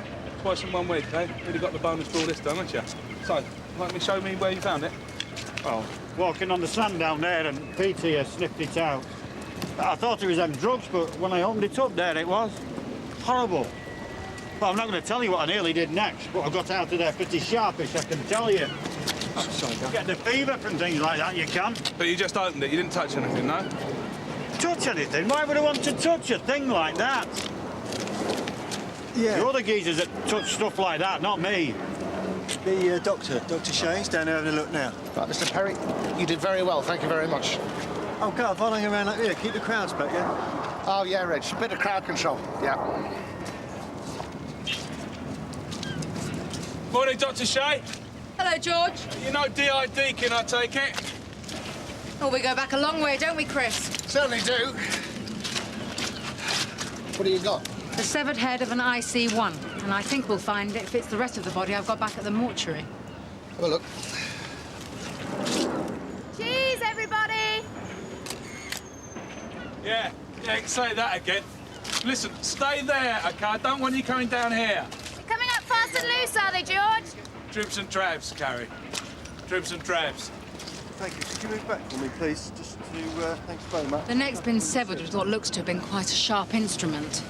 But as the man died from drowning, it looks as if he was held under the water and then his head was cut off afterwards. So no one could identify the body? Or something like that. I'd say they put the head in the bag, tied the rope to it, put something heavy on the end and threw it in the river. So it's a murder? Well, either that or it's the weirdest suicide I've ever seen. Chris, is it a murder? Dr. Shay, or call. Most definitely. Want to see why? It's been severed with a sharp instrument. Caught Hammett yet? Not yet. I was just about to. Got a suspect? Well, I think we've got a favourite, haven't we, George? Well, he's not really a suspect, sir. Oh, come on, George. He's been using the dead body's identity, sir. Whose? Well, the guy lives in Hampstead. He's connected with Tim's. Well, it's almost grounds in itself. What's his real name, George? Well, I think it's Zwiebel, sir. Apparently means onion in German. George has actually spoken to the bloke, haven't you, George? Yes, sir. George is the only person who put everything together. He's the one who connected the body in the river to this Zwiebel fella, isn't that right, George? Well, sort of, sir. I mean, if you want a new identity, what better person to choose than a wino with a pacemaker? Half of them can't remember their own name anyway. Just as well this bloke snuffed it before he got his head cut off. Oh, sounds like you better go in with the murder squad when they nick this chap. And D.I. Reese will need to be on this arrest, won't he, George? Yes, sir. The thing is, sir... What? Well, I'd arranged to go to France this weekend, sir. Joining the Foreign Legion? A blowout on this trip might be the safest place for me, believe you me. She doesn't look that tough to me. I think we need you here, George. Don't you, Chris? Of course, if you've got leave booked, we can't force you to stay, but I think it'd be safer in the long run, in case things leak out. You haven't got a big evidence bag by any chance, have you, George? Yeah, no, I think I've got one in the back of the car. Au revoir.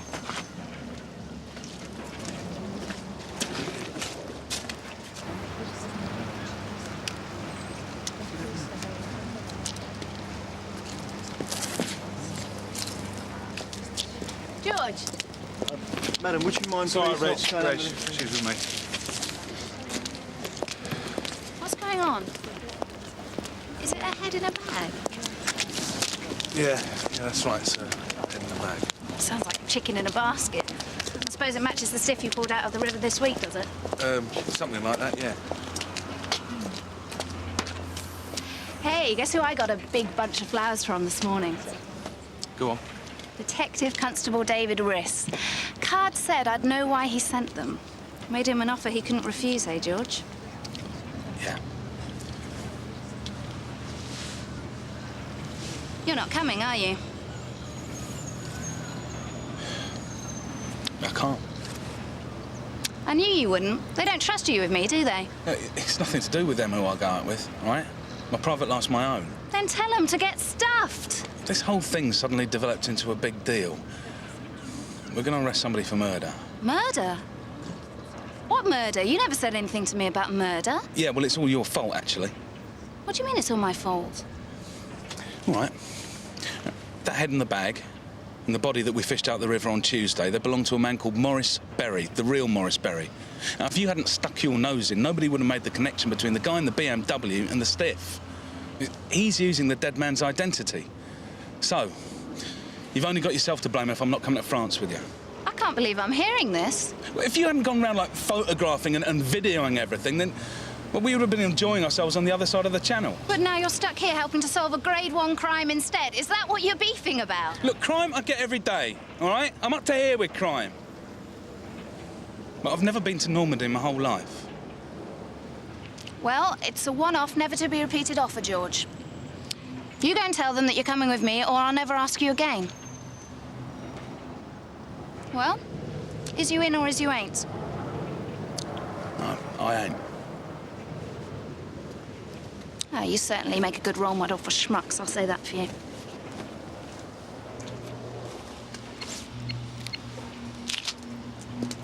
Alex.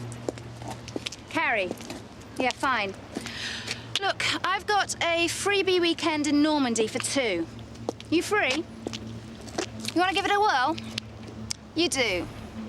Great. OK, I'll call you later with the details. Thanks a lot, Carrie. I think you might need this. George, I'm sorry. Well, I suppose you're going to arrest a man from Hampstead called Zwiebel, are you? Well, I wouldn't bother if I were you. He's already gone to Spain. How do you know that? Actually, no, on second thoughts, don't tell me. I don't want to know. Must be in Malaga by now.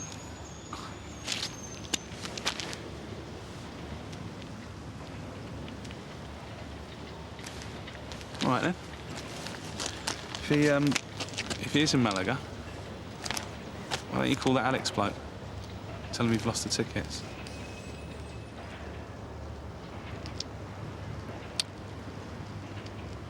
Yeah. Why don't I just do that?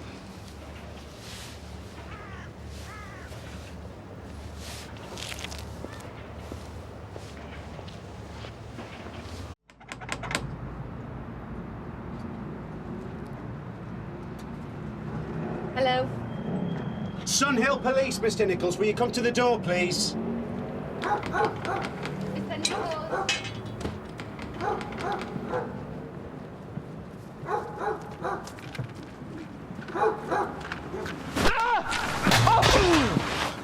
Stop mucking around. This is important.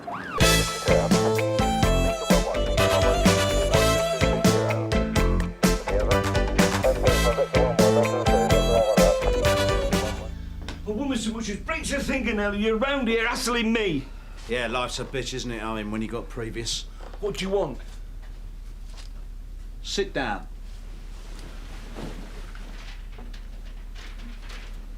How you been keeping since your release? Yeah, just great, thanks. Get on with it. Keep up with the local news, do you? Women frightened to walk the streets? Right. I get it. You think I'm one of them two fellas, don't you? Shall I tell you something, Owen? It's like you never went away. I've had counselling. I don't need to assert myself like that anymore. Of course you don't. That's why you tried to creep out the back when you saw us coming.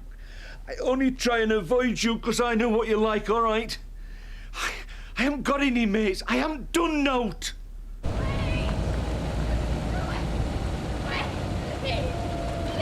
Stop! Please stop! Please! Please. There were 2 men. I've been raped. Simple solution, yeah? You've got my DNA in your database. Check it. Nice idea, Owen. Unfortunately, our 2 suspects are practising what you might call safe rape.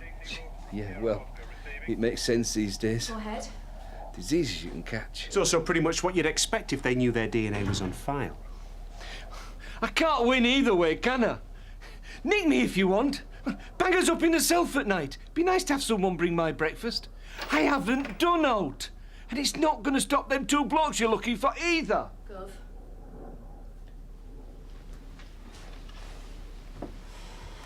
Uniform have just picked a woman up on Gallet Street. Sounds like victim number 4.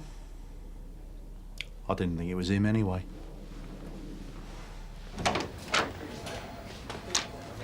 Hello. I'm Polly Page. I've been specially trained to deal with these situations. I'm going to be your chaperone. My chaperone? What, like I'm back in Victorian times or something? Is there anyone you'd like me to contact for you? Tell them what's happened. I live with someone. Nick. Nick Pearson. I don't want him down here, though. Just tell him. Just tell him. Let's hear it, George. Right, her name's Kirsty Bennett, Gov. She's 28 years old, lives with her boyfriend, works in the city. She's walking home from the underground and there's this car parked on Elverton Avenue. No lights, but bonnet up.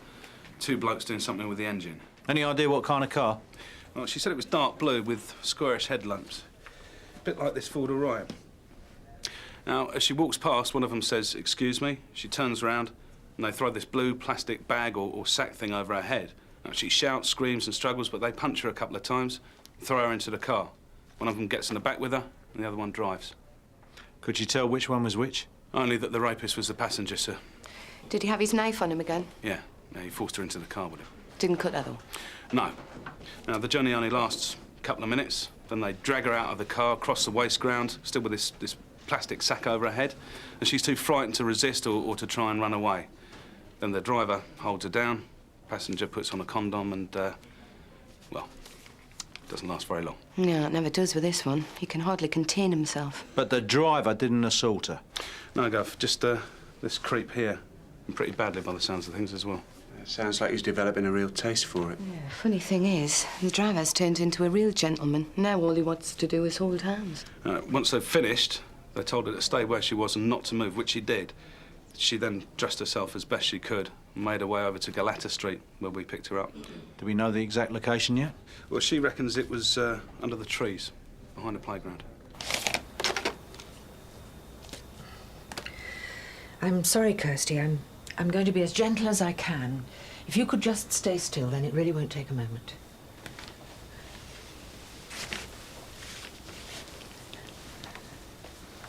That's it. Yeah, now just try and relax.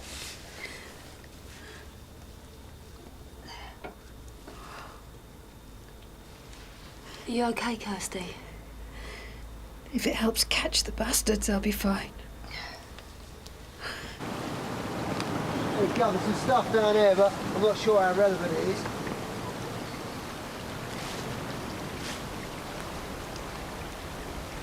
These rapists are getting younger every day. There's more over here, Gov.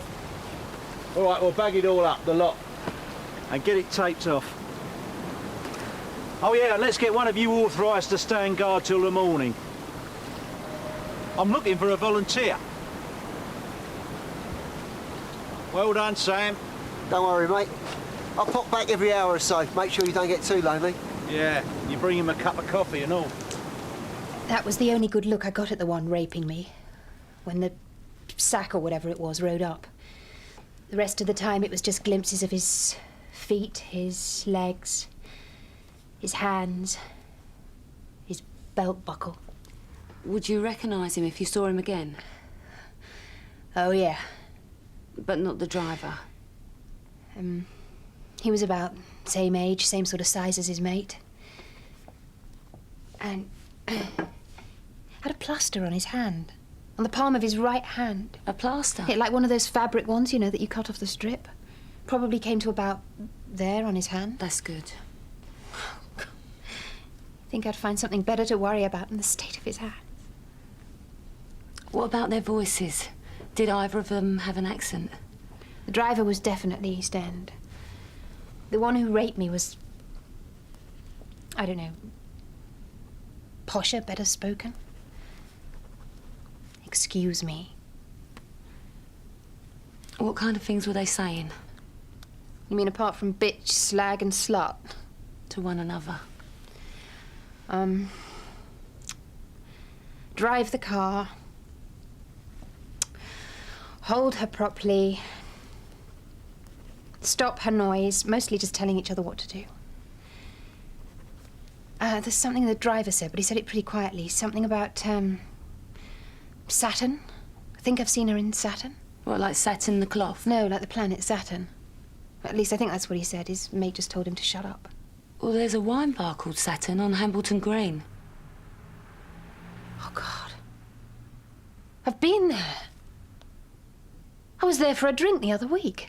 But you don't drink there regularly? Well, I don't suppose I'll go there again if these blokes drink there. The driver, the one who said that, he didn't sexually assault you? Well, I expected him to take a turn when his mate had finished, but he didn't. I guess he just liked to watch. This guy wasn't an innocent bystander, you know. He drove the car. He held me down. I mean, he didn't do anything to stop what was happening. They just left me lying there, half naked on the ground. They got back in their car and they drove away. They left me there.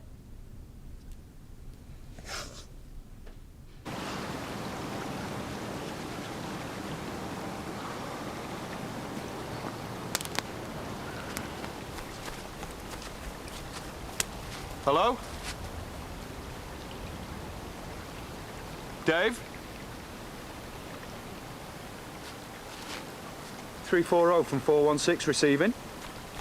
Go ahead, Sam. Wait! All units see her Oscar in the vicinity of the playground by Gallater Street. Attention requested to an IC1 male. He's on foot, and I've lost him. Nick Pearson, DC Rawton. Oh, where's Kirsty? Can I see her? She's in the rape suite at the moment, but I can tell you she's seen a doctor and she's had her injuries treated. Well, is she all right? I mean, you know, within reason? Yeah, I think so. Oh, this is just really freaking me out. I expect this is why she didn't want me down here. Yeah, well, don't worry, Nick. It's not a problem. I feel like I should do something, you know? Like going out and finding these blokes. Well, don't. Leave that to us. We're doing everything we can to catch them. What are we going to do? The chances are you'll help each other. She's usually the tough one. Look at me. I'm shaking. Any joy? Well, the DSC's had a good look round, but he's found nothing else so far. The way this case is going, I'm surprised he could even find his way to the scene. Seen her in Saturn. What is this bloke, some kind of amateur astronomer? Victim statement. No, we reckon it was the Saturn wine bar he was talking about on Hambleton Green. Kirsty was in there a couple of weeks ago. It's where the Great Bottle used to be, Gov. It was bought up, converted into something a bit more trendy. And do these blokes drink in there? It's our best lead so far. It's our only lead. So what you reckon, Gov? Swing down there later on? Any excuse for a drink with you, isn't it? Yeah, we could do. Only trouble is we don't really know what these blokes look like. We might be better off getting one of the victims to try for a group identification. Victim number 1, Janet Mason, drunk. Unable to identify either of them. Diana Cole, too traumatised to remember what they look like. And Julie O'Neill, well, she's convalescing in Sheffield at her parents'. Which leaves Kirsty Bennett. Yeah, but you don't want to put her through that yet, do you, Gov? Well, we can't recognise these blokes on our own, Polly. As far as we know, these two might as well be Lauren and Harty. But not as funny. Even so. How are we going to get these blokes, Paul? They might end up killing someone. That's a fair point. Yeah, but come on, Gov. Well, there's no harm in asking. You don't know that. All she can do is say no. You and Liz, get your heads together. Decide how you're going to play this.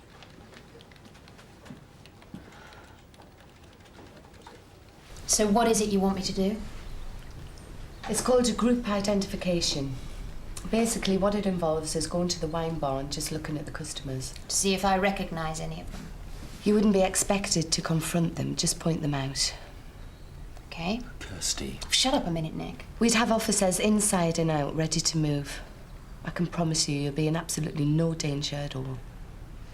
My chaperone doesn't think this is a very good idea, does she? Neither do I. I think that you should take some time to think about it. Talk to Nick. I mean, this is something you don't have to rush into. And if I say no? Nothing. No problem at all. But will you catch them? We'll simply pursue other lines of inquiry. What about the other women this has happened to? I mean, are they going to do it as well? Well, unfortunately, none of them feel able to identify their attackers. So it's just me. Or maybe the woman they go for next. That's right. But you shouldn't let that be a factor in your decision. You don't have to do this, Kirsty. I know I don't have to do it. I don't have to do anything. Okay. Sort it out, set it up, whatever, I'll do it.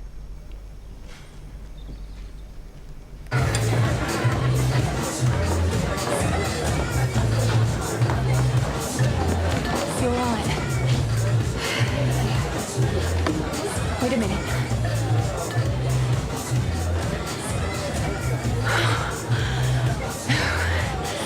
No, it's okay.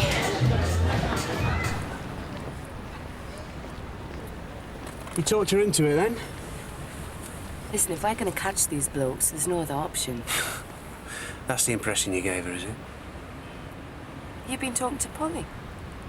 I'm just imagining the fuss of a bloke had suggested it. Yeah, well, a bloke did suggest it. You're governor. No. He floated it. You're the one who sold it.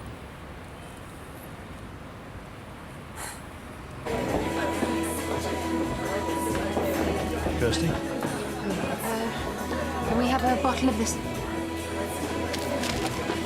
That's him. The passenger and driver. The one who raped me. Stay with her! DC Rawton from 469. Suspect heading towards rear of premises. Will you get out of my way? I need to get out of here.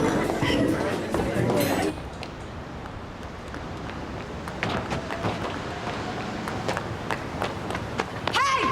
All right, mate. Oh, you're police! Hey! No, sit up! Come on, get down! Down! What is this? Get off me! Just stay still and shut up!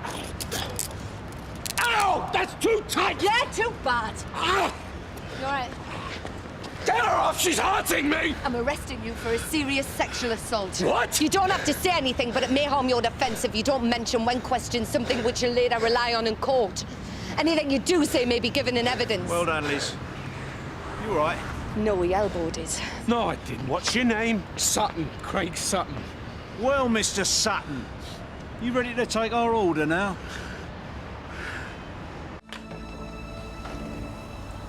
Craig? DCI Burnside. This is DC Henderson, DC Rawton. What? Your son has been arrested, Mr. Sutton. What for? They're saying I've raped some woman. What? Women. He's been arrested on suspicion of committing serious sexual assault. No! This is ridiculous. We have authority to search these premises under Section 18 of the Police and Criminal Evidence Act 1984. I think we'll start with your room first, Craig. Wait a minute, you just can't walk into my house. We're searching for clothes belonging to your son that match those described to us by the victims. I'm sorry for the intrusion.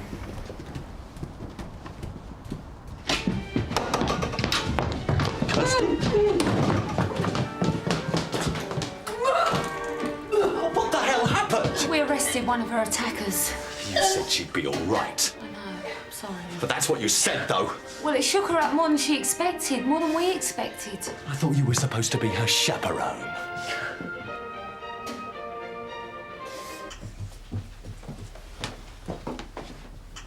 In your own time, Mum. I haven't been able to find the clothes Craig was wearing last night. You any idea where they are? He put them out to be washed. You did 'em, yeah? What, blue denims, white T-shirt, dark sweatshirt? I'll just get them. We're going to need his underwear as well. Can I talk to my son for a minute? No, I'm afraid not, Mr. Sutton. Then can I talk to you? Not right now, no. This is absolutely ridiculous. What basis do you have for thinking that my son's committed this... whatever it is? Considerable basis, Mr. Sutton.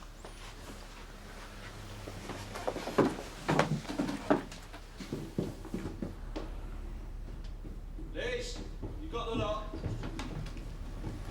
Yeah. All freshly washed and ironed.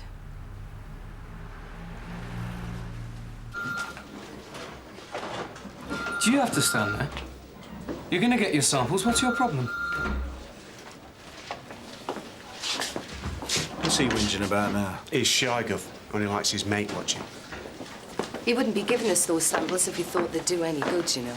Yeah, well, at least we got him. How's Kirsty? Well, she's been throwing up in the sink, if you're interested. Shook her up a bit, did it? Next time you have a bright idea, Liz, keep it to yourself, eh? It was her choice. She didn't have to do it. No, of course she didn't. She didn't. Well, I hope you've got enough to hold him. Yeah, for the time being. If he walks out of here, Liz, you can be the one who tells Kirsty. Problem? No, she's just a bit worried about Kirsty. She took it really badly, apparently. Send a bunch of flowers round in the morning. Want the doctor to have a look at your ribs? No, I'll survive. He didn't like being arrested by a woman, did he? He's not going to like being interviewed by one either. You stayed till the end of the film. I came out of the cinema just before 11. And this was Tuesday night. This was last night. But the programme and screening times are the same for both evenings. Yeah? So you could be describing what you did Tuesday. I told you. On Tuesday night, I was going round pubs, trying to find the bloke who owed me money. So how come a woman has identified you as the man who assaulted her last night? I don't know. And how come you ran away this evening when you saw her? I was running away from you. We're back to this again. My client has already accounted for his actions at the wine bar. Yeah. I'll have to ask around and see how many other people think I look like a debt collector. You got a girlfriend, Craig? Not at the moment, no. No girlfriend. You got the pictures on your own. Is it fair to say you're a bit of a loner? If you want. You get 2 evenings off work a week and you say you spend them on your own. Pretty much, yeah. See, that's the trouble with an evening job. When I'm off, everyone else is working. Yeah, it'd be helpful though, wouldn't it? If you had someone who could confirm your whereabouts last night, or any of the other evenings we've asked you about. It'd be very helpful, yeah, but there isn't anyone. Sorry. Let's go back to Tuesday night. You still got the ticket stub? Well, you didn't find it when you tore my room up, so I doubt it. Never mind. And it wasn't Tuesday night I went to the pictures. It was last night.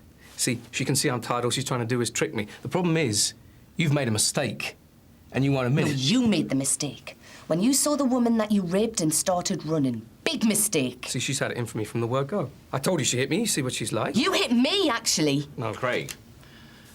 We're all getting tired. Perhaps now might be the time to finish for the night. Craig's not tired. He works late. No. You're probably right. Interview terminated at 12:14 a.m. Thank you both very much.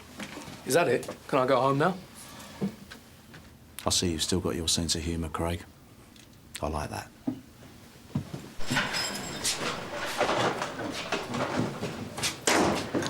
Thanks, John. So what time do we kick off in the morning, Gov? Well, the clock's ticking on his detention, so the earlier the better. But Scott and I will be doing the interview. Oh, right. What? Well, I know there was a certain amount of friction in there, Gov, but I didn't think I'd overstep the mark. Did I say you had? No. Well, then don't worry about it. I want you to go and talk to his parents. Try and find out who his mate is. Dig up what you can. Scott, where do we go?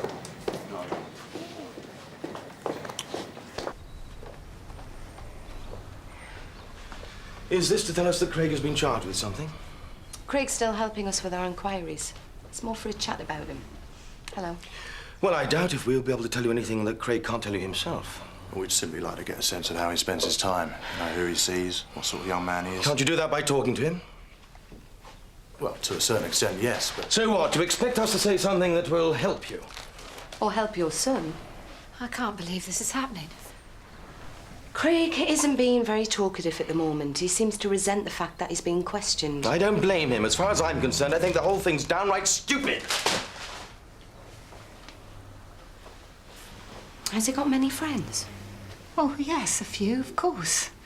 Anyone in particular? We don't pry into his private life. No, but you live in the same house. Well, Craig tends to keep himself to himself. Anyone in general, then? Well, there is that oaf of a boy he works with. What's his name, then? I've no idea. He seems to have ingratiated himself with Craig somehow. Have either of you met him? He phones sometimes, or Craig phones him. We haven't met him. He just pulls up in his car and waits for Craig to come out. This car, is it a Ford Orion? Possibly. Would you happen to have an address for him? No. Have you got an itemised telephone bill? Go ahead, Liz. We found Sutton's mate, Gov. We've checked his telephone bill. There's loads of calls to the same number, some of them lasting 2 hours. What are they? In love? His name's Murray Watkins. He lives at 22 Stanby House on the Netherlake Estate. We're on our way there now, Gov. Oh, and guess what? He drives a D-Reg metallic blue Ford Orion. Not anymore, he doesn't. Get it brought into the yard for forensic examination. Will do. Well, Craig, I thought you might find it easier talking to me and D.C. Henderson. Depends whether he starts accusing me of something I didn't do. Like that woman. Yeah, well, that's the trouble with investigating any kind of sexual assault, Craig. People get so emotional about it. Victims, suspects, police. Yeah, well, what's her name? She got very emotional about it. What we have to do now is concentrate on the facts of the case rather than the feelings. I mean, what a woman can sometimes call rape, a man can easily think of as going a bit too far. Would you agree with that? Maybe. Good. DC Rawton, DC Skase, Sun Hill. Murray! Is this about his car? His car? Yeah, we found it. We weren't aware it was missing. It got nicked. Sorry, you are... Tina Lewis. Who is he? Police.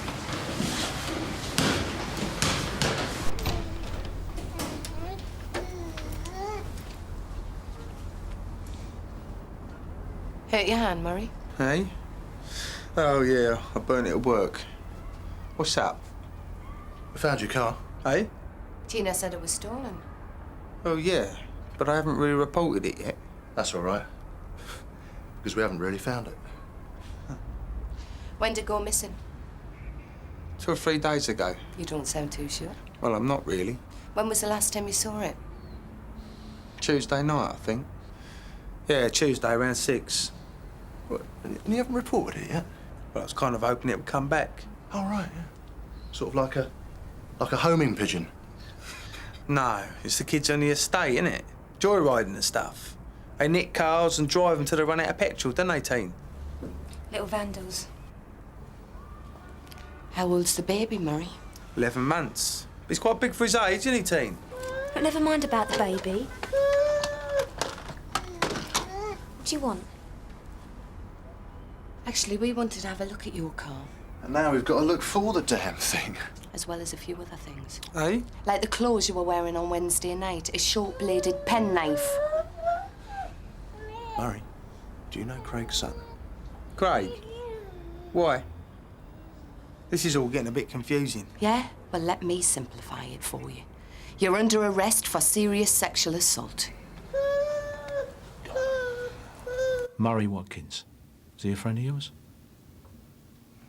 He works at the wine bar. He gives me a lift in some evenings. In his blue Ford Orion? It's blue. I don't know what make it is. Why didn't you mention this last night? You asked me about friends. Murray's more of a... I don't know. Accomplice? Colleague. Yeah. Colleague. I serve up front. He does cleaning up and stuff. If you hadn't gone hacking through the kitchen last night, you'd have seen him. Sorry I missed him. I expect he wondered what was going on. I reckon he had a pretty good idea. So this Murray Watkins, he's like your chauffeur? Yeah. He wears a uniform and a little peaked cap. So how else would you describe him? I don't know. He gives me a lift, yeah? But he's not a friend? No. Not like you mean. Tell us about him. Well, there's not a lot to tell. He's a fairly normal bloke. He lives with his girlfriend. They've got a kid. I don't know, normal. I hadn't thought of him as a rapist. Good. That's something else we agree on. Don't worry, I'm not coming in with you. I've got another appointment.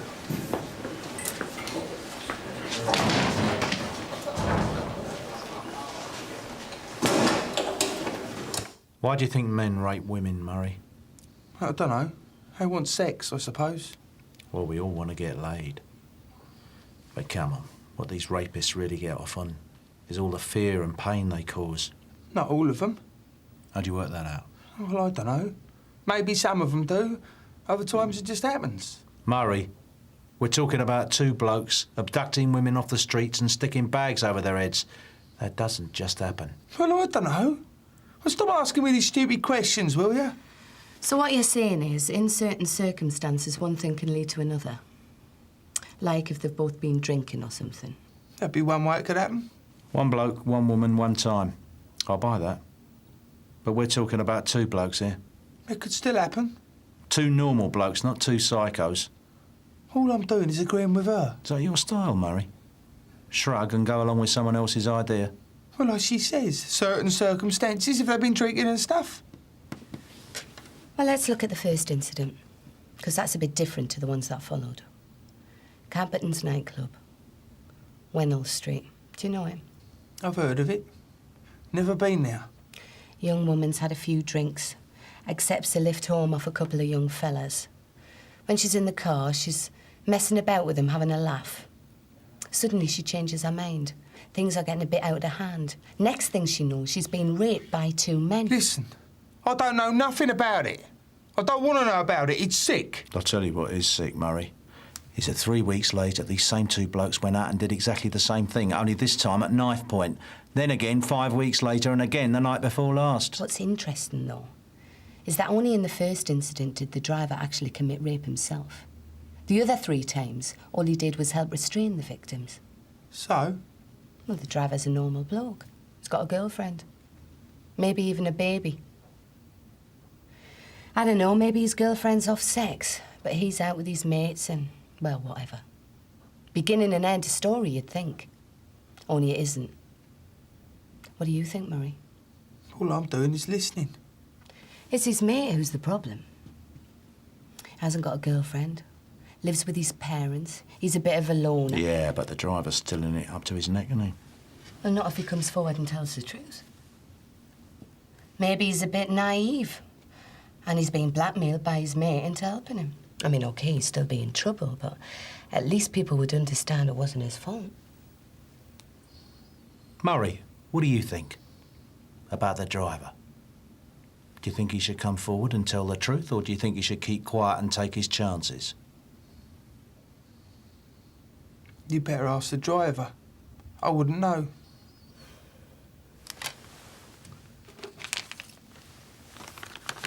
I'm now showing Murray Exhibit DQ2. Do you know what that is? It's a dummy. A baby's dummy. It was found at the scene of the last rape. Any idea how it got there? No. Is it yours? Why would I have a dummy? Because you're a nice bloke.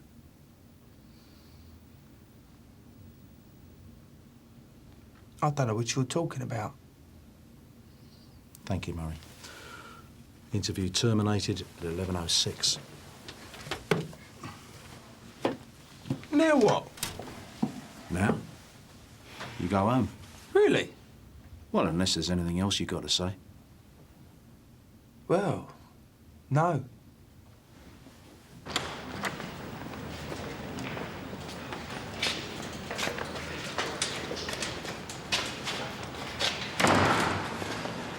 Thanks for having us.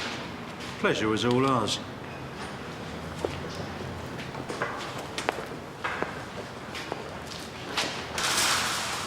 I thought we were getting somewhere with Watkins.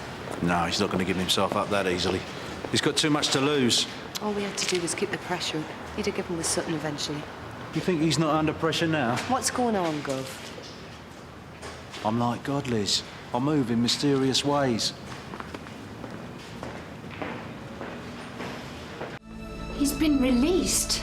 We haven't got quite enough evidence at the moment. Enough evidence, but he was standing right next to me. I know, but... What kind of evidence do you need? Look at me! So now he's just walking the streets? Well, he's been freed on bail. Oh, great. Oh, that's just great. Look, we will get him, Kirsty. I promise you we will. It's only a matter of time. Yeah, you said that yesterday. I know. I'm sorry. You're sorry. You better go. Look, Nick. No. Really.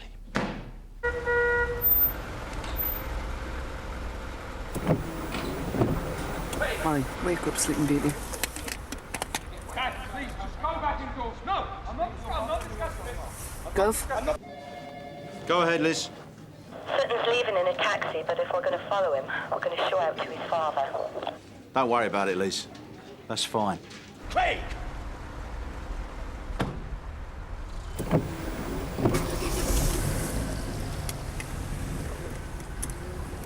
Maybe we should stop and ask his old man what's going on. Just keep going. Oh, he's seen us anyway. Doesn't look too pleased about it. Gov! Craig Sutton's father's in the front office. Thanks, Paul. Oh, Paul? Is he on his own? Yeah. Tell him I'll be right down. Liz, Yes, Gov. where are you? We're still outside Hopkins' flat. Sutton hasn't come out yet. Forget Sutton for the time being. I'll send Scott down to take over the watch. I've got a little job for you. Mr. Sutton. Is it really necessary to have your officers following my son? Your son is a suspect in an important investigation. Really? I would have thought if he was that much of a suspect, you wouldn't have let him go. He's been freed on bail pending further inquiries. Inquiries or further harassment? If my officers do their job properly, your son won't even know they're there.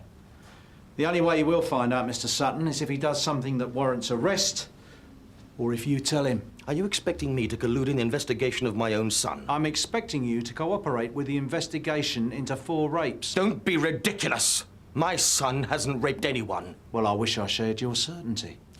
This is all the fault of the Watkins boy. I knew from the moment he latched on to Craig it would end in trouble. Why? Well, it's obvious, a boy like that. He was only ever going to drag Craig down to his level. I hope you're making further inquiries about him. Are you saying that Murray Watkins is a bad influence on your son? What else could he be? If it wasn't for him, I'm damn sure Craig wouldn't be in this situation. I don't really know what else I can tell you. I'm sorry, Mrs. Sutton, but the more information we can collect, the more chance we have of catching the men responsible for these rapes. I think I'd be happier talking to you if my husband was here. Why? Because you could leave him to answer the awkward questions. No, it's just 4 women have been raped, Mrs. Sutton. Yes, I know. Have you any idea what kind of state these women are in? Not really. I can imagine. Well, their physical injuries are bad enough, but that's nothing. I mean, nothing compared to what they've been going through emotionally. I'm sure. It affects every part of their lives, Mrs. Sutton, every day. From the minute they get up in the morning and look in the mirror to going to bed and not being able to sleep because of the fear of nightmares. Their relationships suffer, their work suffers. They can't trust anyone. Please, stop it. Someone's son is responsible for this. Yeah, well, not mine.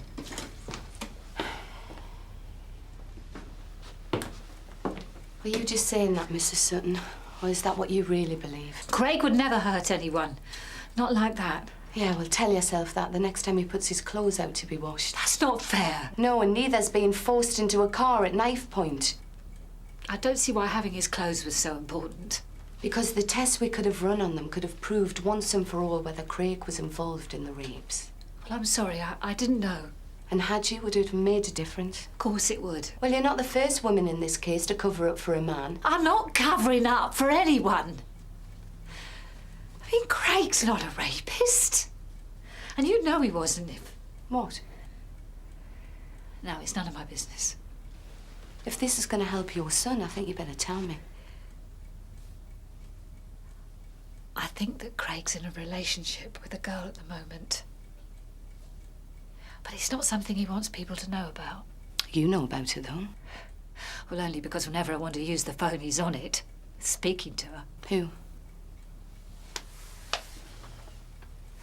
Oh, Craig won't thank me for this. He might in the long run. It's Murray Watkins' girlfriend. Tina Lewis. Scott from Burnside. Watkins and Sutton, where are they now? Actually, Gov, I've just lost them. You've done what? Now, they went straight through a snooker hall and out the back. Are you sure they didn't see you? Now, they were arguing pretty violently all the way here. Yeah, well, they've probably gone for the car, you dipstick. DCI Burnside from WDC Rawton. Go ahead, Liz. I've got something for you, Gov.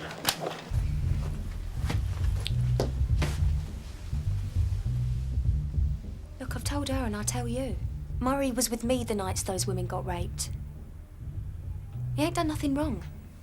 If I thought he had, then you could arrest him, put him in prison, whatever.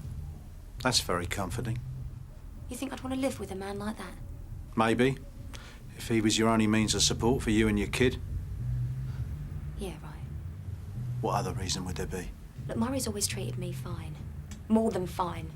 Unless, of course... Unless what? Unless you're protecting Murray to protect Craig. What?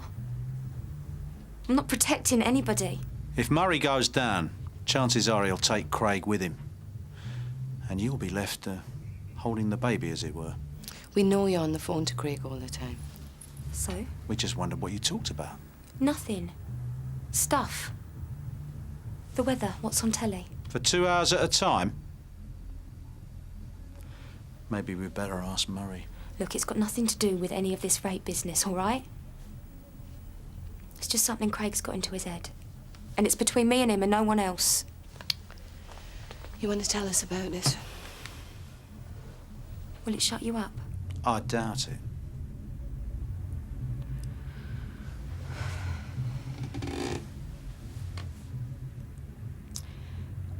Craig thinks he's Jason's father. And is he? No. No way. Excuse me for asking, but... Look, Murray was out working one night.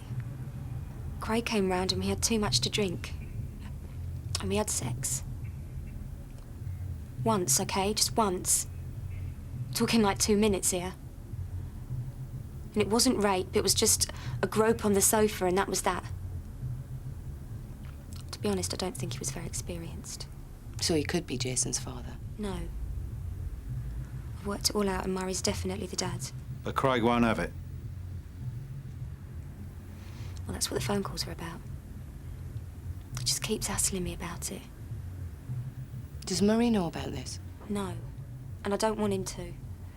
Look, Craig can be a real pain. He's never taken no for an answer.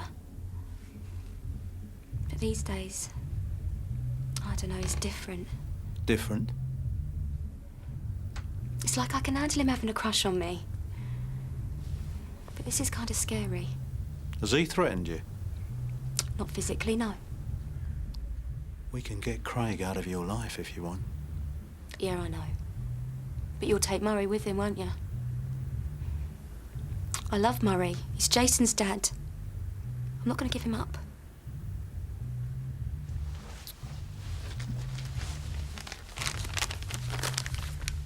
Recognise that? We found it trodden into the mud where a woman was brutally raped, Tina. We think Murray went back to collect it, but we don't know. Murray said he'd lost it. I had to get Jason a new one. Where's his car, Tina? I don't know. Tina? He wouldn't tell me. Look, all I know is that Craig gave him the keys to some sort of garage. I think it's in there. The garage? Yes. We've been told that your son has access to a garage. Do you know where that is? I'm looking for a yes or no answer here. Mr. Sutton? Do you mind? Don't tell them anything. I'm beginning to see where your son gets his enlightened view of women from. You can't talk to me like that. I can do anything if I put my mind to it. Now, do you want to tell me where this garage is, or do you want me to nick you for obstructing me in the course of my duties? It's a lock-up garage, but it's used more for storage now. It used to belong to my late father, now it belongs to me. And Craig has access to it? Well, I've never thought it necessary to hide the key. It's hanging in the kitchen. What, do you want to fetch it? It's not there. It hasn't been there for weeks. You didn't mention it to me. Get your coat.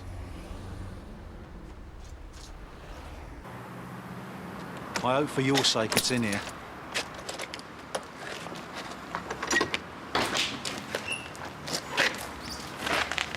Anyone wants to swear, feel free. Get out on all points on the car.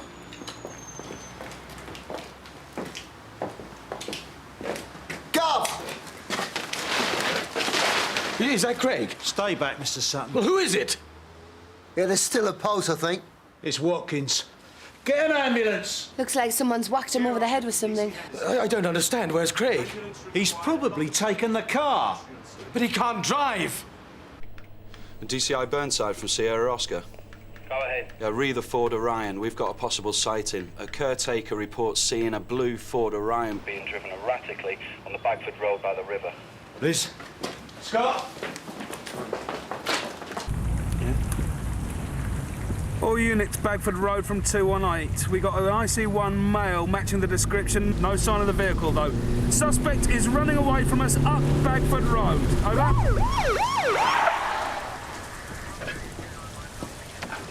Give it up, Craig. You're going nowhere.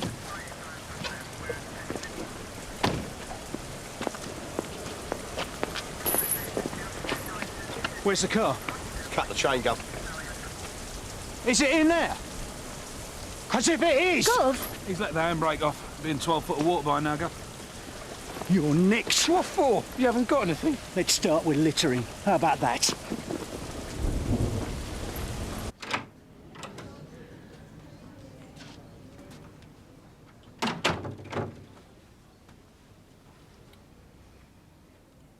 They're having a few problems getting the lifting gear into position.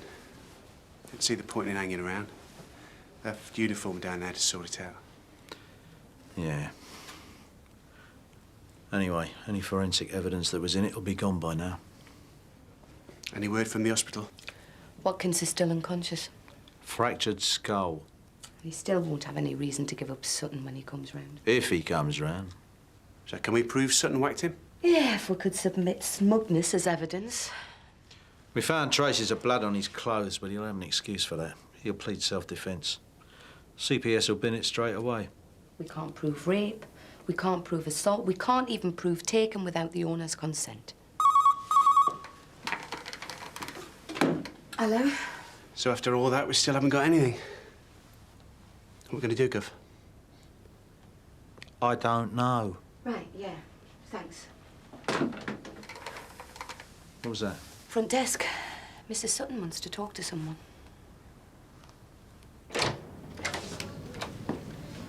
Mrs. Sutton. I'm sorry to disturb you. No, that's fine. What's the matter? You've arrested Craig again? Yeah. Yeah, that's right. Well, you might want these. They're his clothes from Wednesday evening.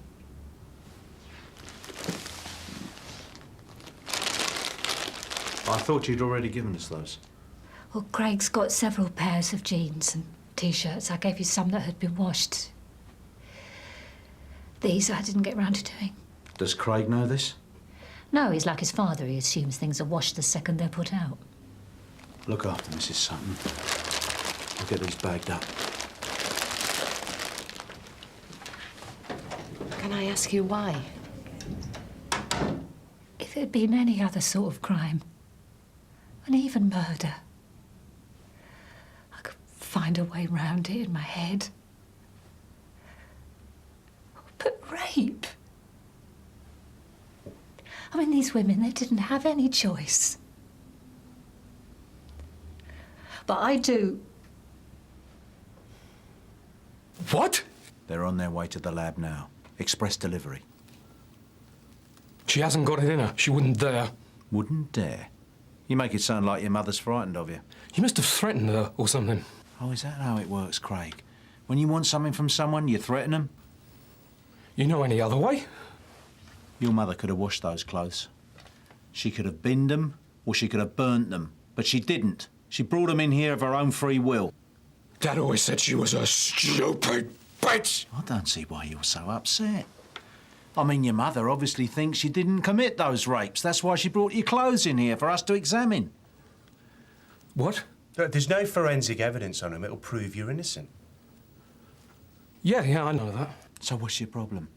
I mean, how can you be angry with your mother for trying to help you? Don't make much sense. Just listen, will you? Craig. No, shut up! The point is that it's got nothing to do with her. She should just mind her own business. You're her son. So, do I tell her to cook dinner or clean the house? She should just stick to what she's good at, you know? A woman's place is in the home? Yes, exactly! You don't have a very high opinion of women, do you? They don't have a very high opinion of me! Some of the women I have to serve, they treat me like dirt! No please, no thank you, nothing! Bit like the way you treat your mum? No, that's completely different! Oh, yeah? What, don't you leave her a tip? What? You think 20p on the table's a sign of their respect? It's just insulting! It must really get to you after a while. It's like 1 minute you exist, the next minute you don't! It's like, oh, you're still here, are you? Well, yeah, I am, actually! And my spit's still in the soup of the day, you uppity little bitch!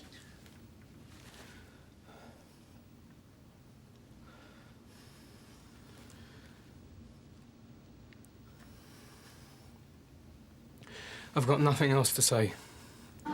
This is where behavioural profiling comes in.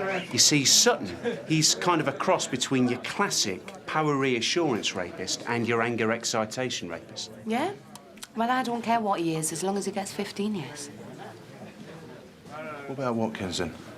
How'd you classify him? Sad. Liz, in case I don't get a chance to mention it again, thanks for all the hours you put in on this case. I've enjoyed working with you. Oh, have you, Gov? I wasn't too sure the way you bumped us off the Sutton interview. Only after I'd got you to wind him up for me. And you'd done a good job on the mum, too. Thanks. I thought it was only plods like Rod's case who needed subtitles. Bonnie, what can I get you? Nothing, thanks. You all right? Kirsty Bennett's taken an overdose. Her boyfriend's just called. She's on her way to St Hugh's to have her stomach pumped. Is she going to be all right? Well, what do you think? We got him, Paul. There you go, girls. Thanks. Cheers, boys. Cheers. Cheers, Sarah. Cheers. Cheers.